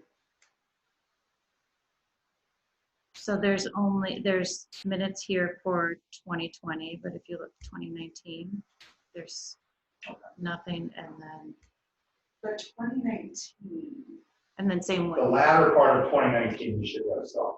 You're right. The first part, they weren't meeting at all. No. But clearly this fall, they're supposed to get. Right. So I just want to make Yeah, no, sure that's we good. have a We got to uniform way. track that down. I don't know why Yeah. they're not getting I'll take a look in the shared file and see if they're recorded there somewhere. I know a lot of times because of the transition, that's not an excuse. Yeah. That in 2019, it may have been not recorded in the shared file, but not And I think uploaded. that's what, they just haven't been put on the website, which is more accessible to people, so that's all. All right, anything else on chapter 2? Yeah, I had a question. Michael? One of them, this was just under, I don't know, page 169, it was section F, it was motions to reconsider. I was just curious about this. It says motions to reconsider may be made by any board or any member of the village board, regardless of how the member originally voted. How does that happen? Like, what does that look like? Well, like in a meeting, like if it's not, like let's say we approve this chapter tonight, right? How would I motion to reconsider it at the next meeting if it's not on the agenda? Or do I just say at some point, I motion to reconsider, or how do you do that? Well, I'm just curious. Right. Well, with that, it used to be, when I was on the board, you had to be on the losing side to be able to bring it back up. You had to vote no. Okay. All right. Or vote no, that's what you had to do. You just had to be in the person that voted. You had to be in the negative. Right. That's what it was. And then you could bring up, because what they're trying to avoid is that you bring the same topic up every meeting. Okay. Because that's disruptive to the process. So if every meeting someone wanted the ATV, UTV, right, that's somewhat disruptive. to the process. But you could have somebody reconsider, if they did vote yes, and they thought about it and they said, you know, I want to reconsider that. At but the current meeting.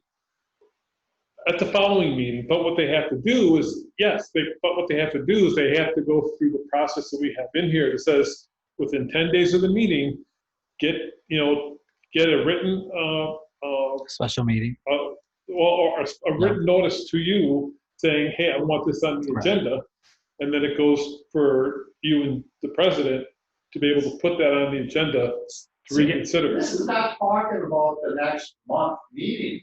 It is, but if you look at. The next meeting of the village board, duly called and held. I'm asking, Oh. let's say either or. Oh, see, most of the time it's at the current meeting. Right. So right Let's say now, there we yeah. But Robert Rule lets you Yeah, go I to the next know it meeting. does, so that's why it's in there. But where most likely would happen is, all of a sudden we go farther in here and say, gee, we just found out that we don't have the money for this. I want to reconsider the motion that was already voted on earlier in the evening. Oh, so, okay, that's what. That's where a lot of this comes. I'm not sure the whole, because we don't have a rule against having another item, the same item brought up at the next meeting. There's nothing that says you can't do that. Okay, so. But generally at a regular meeting, once you vote on it, it's done. What this is saying, the motion to reconsider, someone could bring that up. Somebody could just bring it because it's on the agenda. Yeah, it's a reconsider. So it's been on the agenda because it's a motion, right? Right. You can't make a motion unless it's duly noticed. So like what I was saying, like if we approve this at the next meeting, this isn't on the agenda. Could I make a motion to reconsider chapter 2? No. Sure you could. Yes, you could. No. Here's the thing. Let's say the vote was, there's 7 votes, right? Let's say the vote was 4-3, right? Yeah. Next meeting, someone could go, you know, I thought about this over the month and I really think that I want to change my vote to no. They can do that. And it changes the outcome of the vote from a positive to a negative. I will guarantee it. Without anybody having a chance to discuss it or be noticed? No, you would have to make a motion and it enters exactly in like it's a, that's what I'm wondering. Does it have to be on the agenda? Absolutely. I don't think, think how we could play that out. You could vote down something and then when there's nobody here, the next meeting, you bring it up and change. Yeah. Well, I don't think, I'll look into that, but I don't think that's correct, Bill. No, but that's what I'm curious about, because reading this, that just made it sound like at the next meeting, you could motion anything we voted on at this meeting and vote on it again. I was just curious what the process was. I'm not planning on doing it, but I'm just reading this. I hear what you're saying. I know at a meeting, things could change and you could reconsider the motion. Right. That makes total sense to me. It's noticed. We've had the discussion. Now later on, something comes up, people change their mind. They want to reconsider. We get more information. You can change it to the next meeting. I'm just saying. Oh, well, we can look. Is it only the next meeting or is it? It is only the next meeting. Yeah, it says. I'll look at Robert's rules to see what. It makes sense to me that we would have to put it, go through our process, get it on the agenda and say, I plan on reconsidering my vote as an agenda item. But we'll look at it. Yeah. Look into it because I thought I'd heard mention of this But at I've one never time seen and it. never really did more I research think into it. Now I read it and I'm like, wow. Say again? No, did it? No, they had it conditional to what the attorney said. The attorney ruled against some of the items, so they had to re-vote on it, and then that's when someone changed. And that's totally all right, because it was noticed. My problem is state statute says you can't vote on something unless it's noticed on the agenda. So that's why sometimes there's a conflict between Robert's Rules of Order, state statute, and case law. But what Bill is saying is it's not being rediscussed. The individual is just changing a vote. Oh, it's not being rediscussed like a motion in a second? Correct. The individual just says, I'm reconsidering my vote, changing it from a. But see, that says a motion for reconsider. So that to me is totally different. So, well, let's. Yeah, we'll have to look it up. Okay. We'll look into I was just, yeah, it kind of just, The one that messes me up is the next meeting. Well, the current meeting makes total sense. but like I say, I thought that someone had said to me once that at the next meeting, you could motion and completely deal with something that was on an agenda item from the meeting before and have a whole entire, I'm like, without being on the agenda, it just seems great. So, yeah, it's like with the SRO vote we did tonight, right? Right. All 7 of us voted for it, Yeah. right? If I came back next month, next meeting, Right. and I said, you know, I'm gonna change my vote to no, it wouldn't matter because it's still 6-1. Yeah, but my problem was, what if it was a 4-3? Well, yeah. And it went to a 4-3 against it, and we had already signed the contract and everything's done. How do you justify that? Right, Which I one agree. takes a Totally agree. So, preference? Yeah. let's look into it. Yeah, we'll take a look into that. That's a good point. It's just, Yeah. it's just strange. Okay, and then, so it says that the village, this is the Robert's Rules of Order recognized. My question was, what were we in, like at the beginning of meetings, you always say we're not following Robert's Rules of Order, and this is saying we're gonna recognize it. What were we doing incorrectly that you had to say that is what I was getting. Read the original chapter 2 and it'll be very clear to you.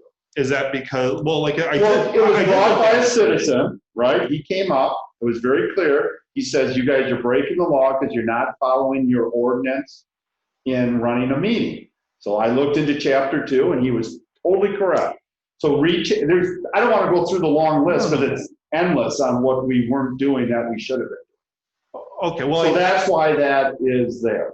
Okay, I did look at chapter 2 today. Like there isn't like order of business, like that section completely isn't in. No, there's a lot, but if you looked, it was saying that we had a meeting of the committee of the whole on the first Monday and the board meeting on the third Monday. But it still says that on here in 2:1. No, it says that if you have a committee of the whole, it falls on a Monday. Or it falls whatever the rules is. Because we still can do So twice each month at the time and the date determined by the board, unless otherwise directed. What? No, what are you reading? What are you reading? Committee of the whole in the second meeting. No, that's not it. That's the old one. That's the old Okay, one. that's the old one? Okay, because I'm reading that. It's here. Holy mackerel, because then I'm thinking I'm way off that. Oh, maybe I completely glossed over that. So the old one says. Read the old one and then read this one and you'll see the clear differences. Oh, that's what he was meaning. So No, with we weren't me even pulling following. that off, basically it was, I can run the meeting however I want. Oh, okay. Because the ordinance I couldn't follow. Right, because we weren't following the ordinance, so saying that, like. Until he said we weren't using Robert's rules. Right. And then we were. Well, but the bottom were- is I did what the ordinance required me to do. Yes, you so did. we could have a legal meeting. So once this is passed, Then then we- we'll follow this. Yes, I will not be saying that anymore. Oh, okay, that's what I was curious about. Like, Yeah. why you were saying that. Because I could not follow what the ordinance required me to do. Right, I got you. I will go and look at that more closely. I guess I missed I did look at it, but not that. Yeah, it's very different. Bill. Can I make a motion then, just to get this going? I'll make a motion to approve the ordinance to repeal and recreate chapter 2 of the village code of ordinances concerning meetings. I'll second. All right, and just for part of discussion, if you remember the last time we agreed that in October, we will be revisiting this, remember? Yep. Okay, just so everybody knows that we're gonna try this and then we're gonna relook at it in October, so we don't have to make the change immediately. Living document. Yeah, if people don't like it. I'll take a roll call on that one. Yes, let's do that. Trustee Zander. Yes. Trustee Palmakowski. Yes. Trustee Kettlebolder. Yes. Trustee Brosius. Yes. Trustee Francois. Yes. President Langfeld. Yes. All right. All right, any future agenda items? All right, very good. Do I have a motion for adjournment? I'll make a All right, do I have a second? Second. All in favor, say aye. Aye. All opposed, same. So moved. All right, thank you. 2 hours, 14 minutes. I did not think it was gonna go that long. I have to admit, I was taken by surprise on the time spent